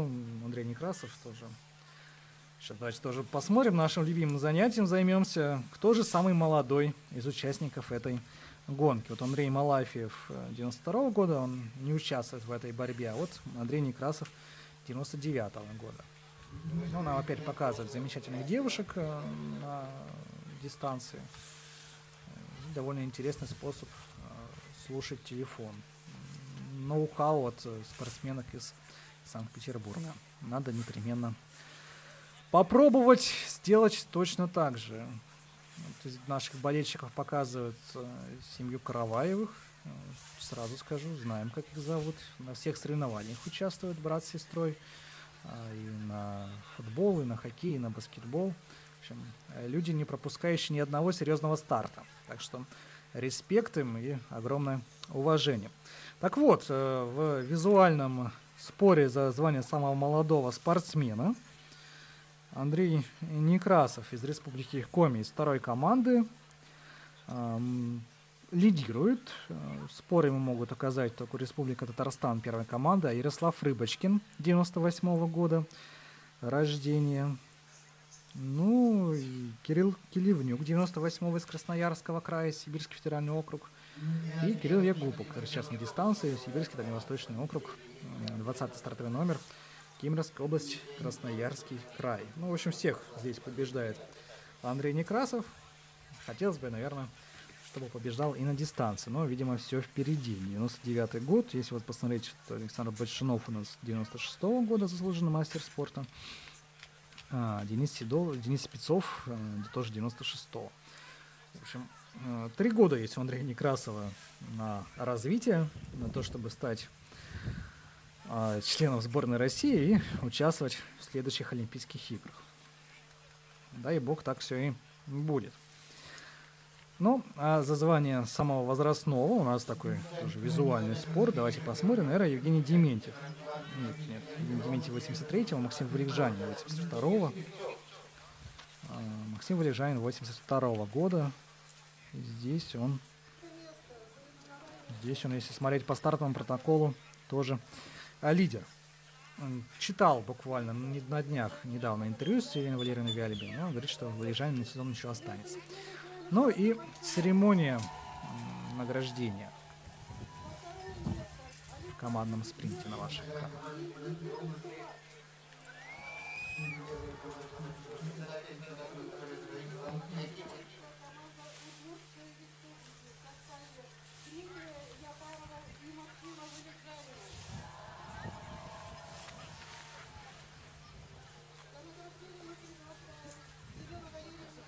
Вот, была, в общем, церемония награждения в командном спринте у вас на экранах, у мужчин непосредственно. Хотя это, конечно, из разряда капитана очевидность. Но еще не менее очевидно то, что Денис Спецов первым финиширует на своем этапе. Вот уже встречают его наши трибуны. Уверенно прошел этап. Отставание, отрыв каким был, таким, в принципе, остался. И даже, наверное, даже чуть увеличился. Так что Денис себе может смело ставить, если не отличный, то хорошую оценку за этап. И отправляет он Ивана Якимушкина на дистанцию. Второй номер. Тюменская область уже на завершающем этапе. Ну, Иван Якимушкин, серебряный призер чемпионатов России, тоже в эстафете непосредственно. Так что бегут они такой четверкой, ребята, довольно давно, я так понимаю. Ну, здесь так, Большунов точно был, Спецов был, Якимушкин был. Не могу сказать, был ли Белов, но, наверное, тоже должен был быть. Да, в 2015 году. Нет, насчет Белова сомневаюсь, кстати, не помню, честно. Вот, ну и по сути не важно, да, то есть Иван Якимушкин был двукратным серебряным призером. И есть возможность выиграть золото. Ну и вот финиш Алексея Виценко, да, на своем этапе Алексей выступил уверенно, обогнал Антона Тимошова, отыграл отставание, которое было. И сейчас посмотрим, сколько ему привезет. И отправляет он на дистанцию Еремила Вокуева. Если вдруг кто-то опять сейчас подключается к нам в эфир и опять хочет сказать, что Еремил Вокуев не так произносится Вакуев, но я свое мнение по этому поводу уже высказывал не раз. Могу высказать еще раз. Правильно, Вокуев. И мне даже интересно, кто Еремила называет иначе. Может быть, это другие комментаторы, которые работают на крупных стартах и не знают особенности коми-фамилий. Вот, может, они делают ошибки. Мы ошибки в фамилиях своих спортсменов не делаем. Ну, здесь видим, что Удмуртская республика, первая команда, Максим Валикжанин уже на этапе. И вот он на третьем месте, кстати, Максим Валикжанин. Московская область вообще откатилась вглубь. И вот у Удмуртии есть все шансы, во-первых, завоевать медаль, как минимум бронзу. А во-вторых, 17 секунд между Вокуевым и Валикжанином. Ну вот здесь, наверное, есть какая-то интрига. Ну, как и за третье место, тоже на самом деле есть интрига. Там и Татарстан не так много уступает, но то, что Ярослав Рыбочкин 98-го года из Республики Татарстан сможет навязать борьбу что Вокуеву, что Валикжанину, ну тем более Валикжанину, мне не очень сильно в это верится. За Москву первую команду бежит здесь Дмитрий Кондрашов, за Московскую область Петр Седов. Ну вот Петр Седов, наверное, еще может как-то на дистанции себя проявить, чтобы вклиниться в борьбу за бронзу. Но там, мне кажется, нужно смотреть отставание какое. Ну и опять же, мы видели, как Максим Валикжанин просто рванул на стадионе. И там, мне кажется, что скорее не до Валикжанина будет отставание сокращаться, а до Вокуева. И ждут нас замечательные секунды на финише между этими спортсменами. Вот. Ну а Иван Якимушкин, давным-давно покинувший стадион, спортсмен с Тюменской области, может, наверное, и чай попить где-нибудь во время своего этапа, и шашлыки поесть, в общем, и с болельщиками пообщаться, сделать автограф, пару фотографий. И все равно успеет финишировать первым. Мы видим, что да, минута и 5 секунд между первым и вторым местом, 23 секунды между вторым и третьим, ну а дальше там уже интервалы побольше. И вот, например, 10-е место, Сибирский федеральный округ, проигрывает почти 4 минуты Тюменской области. Вот почти 4 минуты за Сибирский федеральный округ Андрей Мельниченко будет сейчас выступать, мастер спорта, представляющий Красноярский край. Всего, напоминаю, 20 команд у нас на дистанции. И вот уже последний этап идет гонки. Последний коньковый этап. За Московскую область Петр Седов, за Тюмень первая команда Иван Якимушкин, за Ханты-Мансийский автономный округ Евгений Дементьев, олимпийский чемпион, заслуженный мастер спорта, за Республику Коми номер 1 Еремил Вокуев, за Удмуртскую республику Максим Валикжанин, за Москву Дмитрий Кондрашов, за вторую республику Удмуртии Кирилл Вичужанин, за вторую команду Коми Андрей Некрасов. Кто у нас еще на дистанции? Равиль Валиахметов, Ярослав Рыбочкин, Андрей Нищеков, Юрий Гаврилов, Артур Петров, Егор Березин, Владимир Фролов, Павел Силатов, Яков Лиманов, Андрей Мельниченко, Сергей Юрков и Андрей Смолянин. Ну или Смолянин. Да? Прошу прощения, если кого-то неправильно назвал. Смотрим здесь, пока нам показывают Александра Уткина на стадионе, отправляющего на дистанцию Кирилла Вичужанина. Но отставание второй команды Удмуртии здесь просто в районе 5 минут. 4 минуты до медалей. В общем, никакой интриги для команды второй из Удмуртии нет. А вот напоминаем, что первая команда Удмуртии идет третьей. И там 20 с лишним небольшим секунд до Ермила Вокова из первой команды Республики Коми. Это очень интересно. Пока что вот первую отсечку промежуточную 32 километра и 1/10 прошел уже Иван Якимушкин. За 1 час и 20 минут у нас Тюменская область укладывается на 32 километрах. Давайте смотреть, где там у нас Вокуев, где там Валикжанин. Отставание до Якимушкина нас, наверное, уже в меньшей степени интересует. Якимушкин уже по справедливости можно давать было финишировать. И вот сейчас прошел отсечку Вокуев. Ждем теперь Валикжанина, чтобы понять, отрыв отставания в 23 секунды сокращается, растет ли или остается таким же. Ну, здесь пока был на ваших экранах Ханты-Мансийский округ, вторая команда Артур Петров. Ну и 14 номер Алексей Симонов вот, не совсем положительными эмоциями покидает стадион. Наверное, рассчитывал на что-то большее. Мы видим пока что 5, по-моему, да, 5 команд пока что прошли первую промежуточную отсечку. И да, вот Максим Валикжанин что творит. 8 секунд до Вокуева. 8 секунд, и там 20 секунд Республики Татарстан, до Республики Коми. Там 30 секунд Московской области, там Петр Седов. И чуть еще дальше отстает Москва, номер 1, там Дмитрий Кондрашов. Ну, вряд ли, конечно, кто-то еще вклинится. Единственное, конечно, Петр Седов, там комфортное для него преимущество, там почти полминуты у Ермила Вокуева, так что Петру Седову он не должен уступать на дистанции. Вот Максиму Валикжанину, это очень интересный дуэль Вокуев-Валикжанин. Валикжанин уже чуть ли не половину, даже больше половины преимущества Вокуева съел. Видим, 8 секунд было, там больше 20. Так что, ну, вот мы, конечно, ждем вот эту дуэль. Сохранится она интересна ли до финиша. И что, в принципе, служит причиной тому, что Максим Валикжанин там 10 с лишним небольшим секунд успел отыграть за 2 с лишним километра. Это, конечно, вопрос.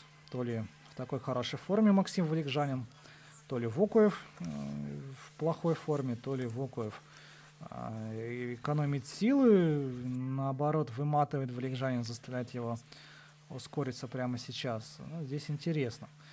Ну, Валикжанин, если на финиш выйдет наравне с Вокуевым хотя бы, то серебро заберет без видимых проблем, мне кажется. Все-таки финишер Максим Валикжанин лучший. Вот, мне кажется, даже из тех, кто сейчас на дистанции в целом находится, из спортсменов, бегущих на 4-м этапе, вот среди них Максим Валикжанин лучший финишер, это железный. И опыт спринтерских гонок у него подавляющий, колоссальный.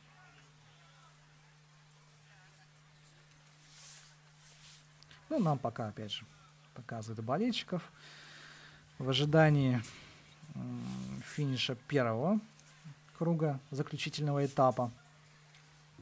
Ну, здесь, конечно, многое зависит еще и от смазчиков, да, погода была немножко другой, пошел снег, похолодало чуть-чуть, что зависит, угадали ли сервисмены или нет. Вот очередную контрольную отсечку прошел Иван Якимушкин, ну и мы ждем, к чему там у нас приведут бадания Валикжанина и Вокуева.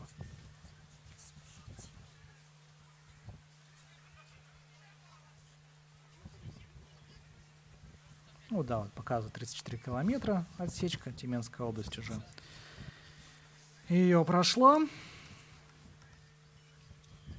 Ну и мы непосредственно должны сейчас увидеть с минуты на минуту и Коми, и команду Удмуртии, я думаю.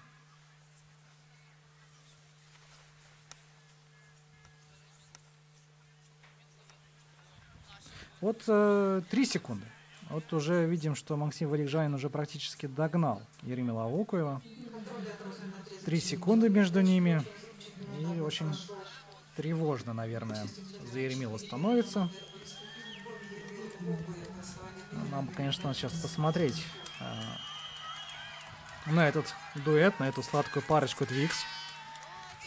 Вначале одна палочка была подальше, но сейчас уже приблизилась к своему соседу.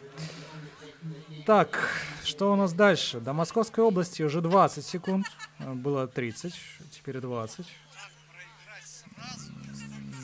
Да, не знаю. Не могу судить, что происходит сейчас на дистанции. Хотелось бы посмотреть вживую. Так ли плох Вокуев, так ли хороший Валикжанин, и что вообще там творит Седов.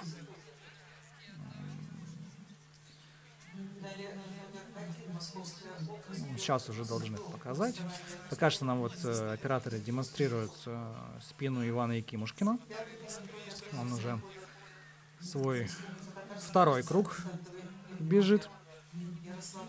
И вот там девушки с Тюмени как раз проходят по дистанции, видели мы сейчас. Должны они были быть с нами рядом, но волонтеры предательски подвели нашу бригаду и оставили нас без прекрасных напарниц по эфиру. Итак, Ермил Вокуев медленным темпом и Максим Валикжанин. Ну, что сказать, вот по внешне можно увидеть, что Ермил Вокуев-то и не напрягается. Экономит ли это он силы или не хочет заранее бороться с Максимом Валикжанином? Второе, конечно, вряд ли хочется верить. Первый вариант, наверное, более интересен, но вот Максим Валикжанин вряд ли настроен на такой ход борьбы и будет атаковать. Будет атаковать Максим Ермила. А Ермил, мне кажется, не против. Он сейчас даже пропустит, возможно, на ближайших отрезках Максима Валикжанина, чтобы посидеть у него за спиной. Ну, еще круг целый впереди. И вот тут посмотрим, кто окажется лучше. 6-й номер сейчас показывает Дмитрия Кондрашова, но Московская область Петр Седов уже тоже на второй круг ушел, и между ним и вторым местом 18 секунд. Отрыв сокращается, было 30, было 20, теперь 18, а там и представитель Республики Татарстан, у него Свидова за спиной Ярослав Рыбочкин, лыжник 98-го года. И вот тоже интересно смотреть, то, что ведь он тоже вместе с Седовым сокращает отставание от того же Вокуева. И то, что Рыбочкин быстрее Вокуева на дистанции, здесь вот это вопрос интересный тоже. Здесь, скорее всего, действительно Вокуев силы-то свои экономит. И уже будет непосредственно на финише или ближе к финишу решать свои вопросы с Валикжаниным. Кто же из них станет вторым? Коми или Удмуртия, первая команда. Ну, конечно, с таким темпом, который Вокуев задает, с таким небольшим темпом, который позволил еще и Валикжанину себя догнать, рискует очень сильно Ермил. Силы это прекрасно, сэкономлены на финише. Уверенность в себе, наверное, тоже здорово. Ну, когда у тебя в соперниках Максим Валикжанин, не знаю, стоит ли так самонадеянно идти по дистанции, тем более, что приближаются и другие соперники.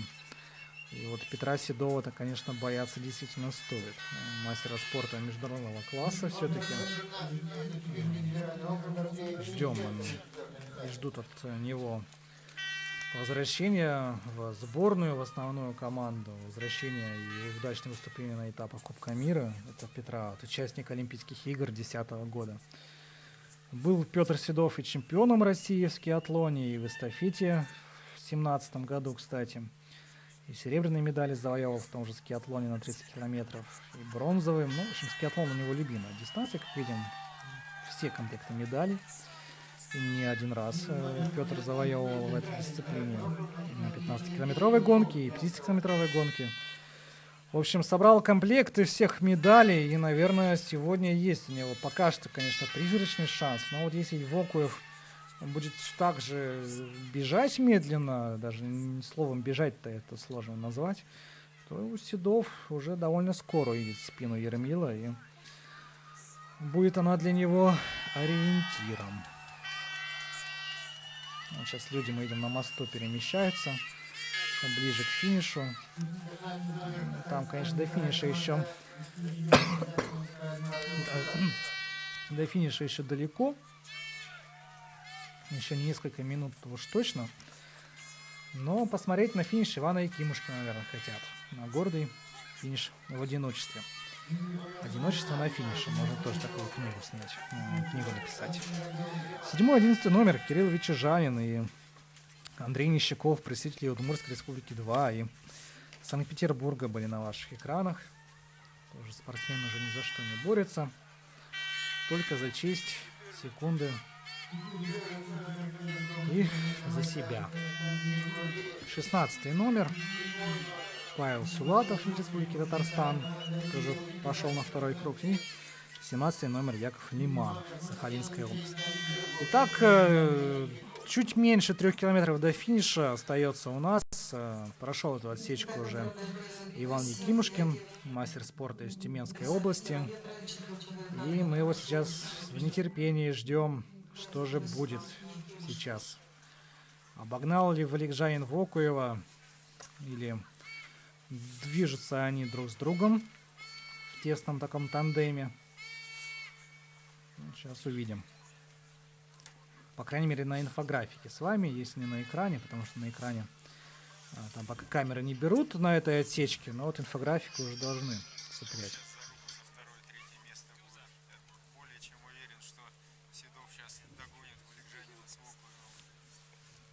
Итак, все-таки обошел Максим Валикжанин Еремила Вокуева. Печально, наверное. Ну и мы понимаем, что это не сила Вокуев берег. И между ними уже 8 секунд в пользу Валикжанина. Было, напоминаем, 23 в пользу Еремила. И это, в общем, звоночек для тренерского штаба сборной Республики Коми. И там самое интересное, это еще и 10 секунд до Седова. Вот самые печальные такие прогнозы начинают сбываться. Мало того, что Вокуев уже проиграл полминуты где-то в Валикжанину на дистанции, так еще и Седову где-то те же самые полминуты. И было там свыше 30, там, по-моему, под 40 секунд отставания, и уже только 10. Но это, конечно, тревожно. Это вот другой вопрос, а был ли шанс поставить кого-то другого у команды Коми на финиш? Но с другой стороны, во-первых, Вокуев лидер команды, да. А во-вторых, если смотреть на вторую команду, там Малафиев и Некрасов, ну, наверное, все же нет. Наверное, Вокуев как-то посильнее их должен выйти даже в такой форме дистанции. Ну, в общем, тревожно. И я так понимаю, что Седов спину Вокуева видит и должен сокращать эти даже 10 секунд, которые между ними. Да, 3 километра, но даже чуть меньше. Но 10 секунд — это не то отставание, которое должно смущать участника Олимпийских игр. В общем, участник Олимпийских игр должен 10 секунд съедать за 3 километра.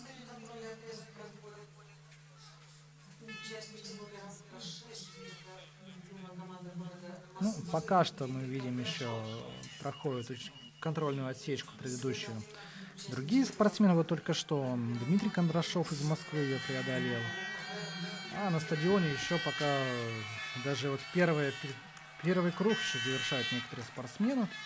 Это Андрей Смолянин из Сибирского и Дальневосточного федерального округа, Новосибирская область. Он представляет Андрей. Еще 5 километров ему бежать, а в это время уже скоро на финише должен появиться Иван Якимушкин. Ну, не на финише, наверное, а на последней промежуточной отсечке, там 1 километр до финиша у нас там располагается. Ну, в общем, все весело у нас обстоит дела. Если мы видели в женской эстафете, команда Коми, например, догоняла всю дистанцию и кого-то там смогла даже обогнать и зайти в 3-е место, то сегодня в мужской гонке наоборот. Команда Коми является, скажем так, ее догоняют. Вот, правильно подбирал слова. Ее догоняют. Максим Валикжанин из Удмуртской республики это уже сделал. И догнал, как говорится, догнать и перегнать, выполнил этот план. А Петр Седов должен уже, наверное, подбираться к Еремилу Вокуеву, и уже даже, наверное, уже вместе эти спортсмены, судя по тому темпу, который Петр Седов показывает на дистанции, ну и, наверное, даже не судя по его темпу, а судя по темпу Еремила Вокуева. Напоминаем, что там даже Ярослав Рыбочкин из Республики Татарстан 98 года, молодой спортсмен, шел быстрее по дистанции, чем Вокуев. Ну, в общем, это показательно.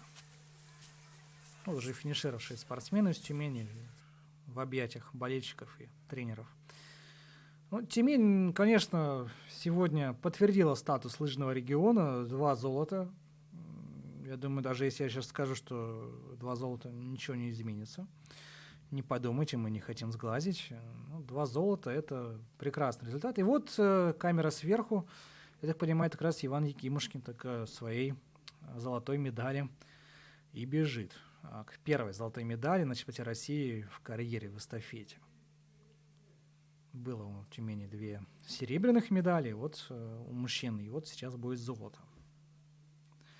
Ну, наверное, отставание валикжанина от Якимушкина будет сокращено, потому что Иван Якимушкин бежит довольно спокойно, в уверенном темпе. Ну, в общем, задачу им поставили наилегчайшую, не растерять минуту с личного преимущества. Вот Еремил Вокуев, наверное, с этой задачей мог бы и не справиться. А вот Иван Якимушкин справляется. Уверенно. Там бегут девчонки из Тюмени, тоже поздравляют Ивана.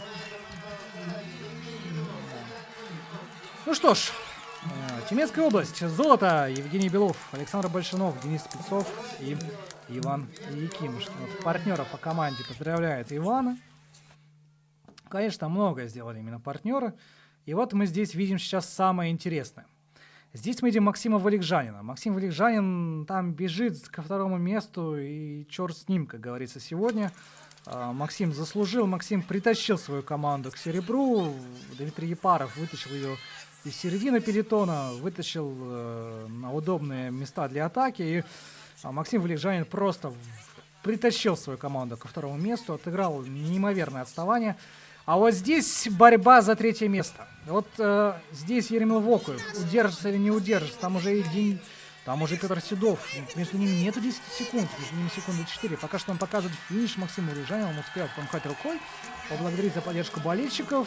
И вот здесь на финишной прямой, ну хотя нет, не появляется той борьбы, которую мы бы хотели, наверное, видеть. Еремил Вокуев 3-м финиширует все-таки. Да, Республика Коми, 3-е место, Еремила Вокуева, ну, чуть мог и упасть, между прочим. А Петр Седов становится с Московской областью 4-м. И 10-й номер Республика Татарстан. Ярослав Рыбочкин, наш любимый молодой спортсмен, ну, в общем, показал себя с лучшей стороны Ярослав на дистанции. Итак, давайте подытожим гонку. Тюменская область номер 1. Поздравляем с победой. Евгений Белов, Александр Большунов, Денис Спецов, Иван Якимушкин. Команда Удмуртии заслуженным 2-м местом. Сергей Ардашев, Дмитрий Епаров, Константин Головацких и Максим Валикжанин. Ну, кстати, Константин Головацкий был на 3-м этапе. И очень тоже вклад весомый сделал. Ну, конечно, Максим Валикжанин просто герой, просто монстр. Республика Коми.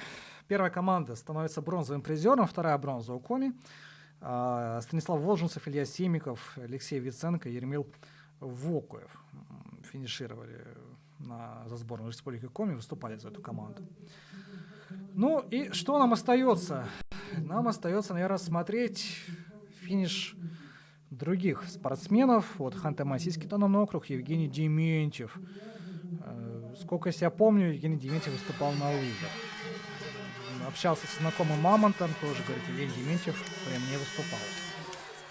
Тоже побеждал, тоже был 10.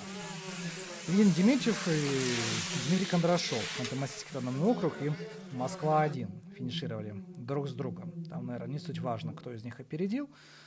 Главное, что финишировали. Напоминаю, там несколько минут было от лидеров у многих команд. Там придется, видимо, ждать их, если наш эфир не прервется случайно.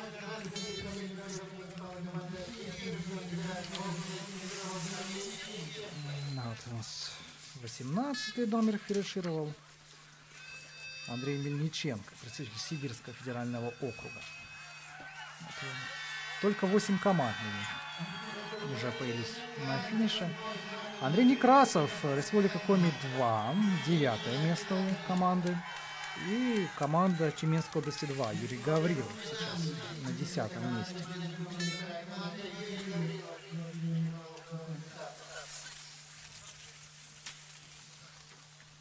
Так, 10 команд, ждем мы еще 10, ждем мы еще столько же, вот 19-й номер. Сергей Юрков, Центральный федеральный округ.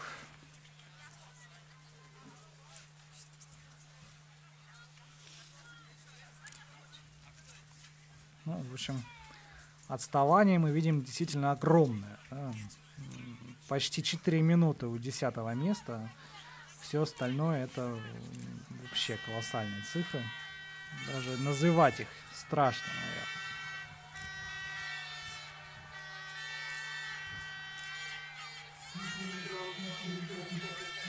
11 команд у нас преодолела дистанцию. Ну, что могу сказать еще раз, если подытожить эту гонку? Могу сказать, что вот 16 номер еще у нас бежит. Павел Сулатов из Республики Татарстан, номер 2.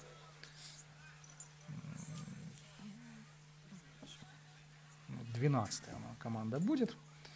Я думаю, что стоит нам потихонечку завершать трансляцию. Основные уже спортсмены финишировали. Расклад сил уже известен. Тюменская область с 2 золотыми медалями, Коми с 2 бронзовыми медалями за сегодняшний день. В общем, все закономерно, все заслуженно, все как и ожидалось, наверное.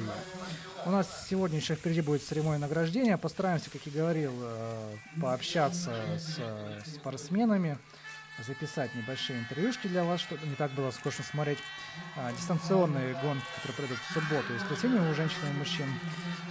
Ну и с финишем очередных спортсменов 7-го номера Кирилла Чужанина из Удмуртии и Андрея Нищакова из Санкт-Петербурга. Я думаю, на финише мы с вами попрощаемся и пойдем уже работать непосредственно на стадион.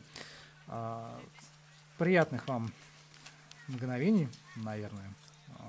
Тем, кто болел за Тюменскую область, приятно отпраздновать победу. Вы все большие молодцы. Увидимся уже, наверное, завтра. Завтра в 11 часов.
Артур Петров, Автоматический автономный округ, 3-я команда.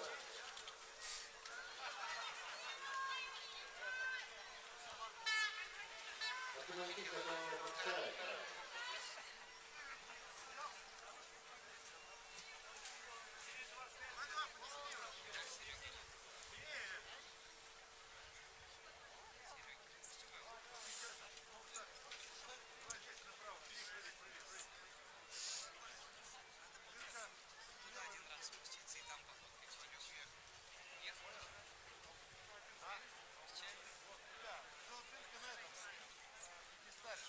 Можно туда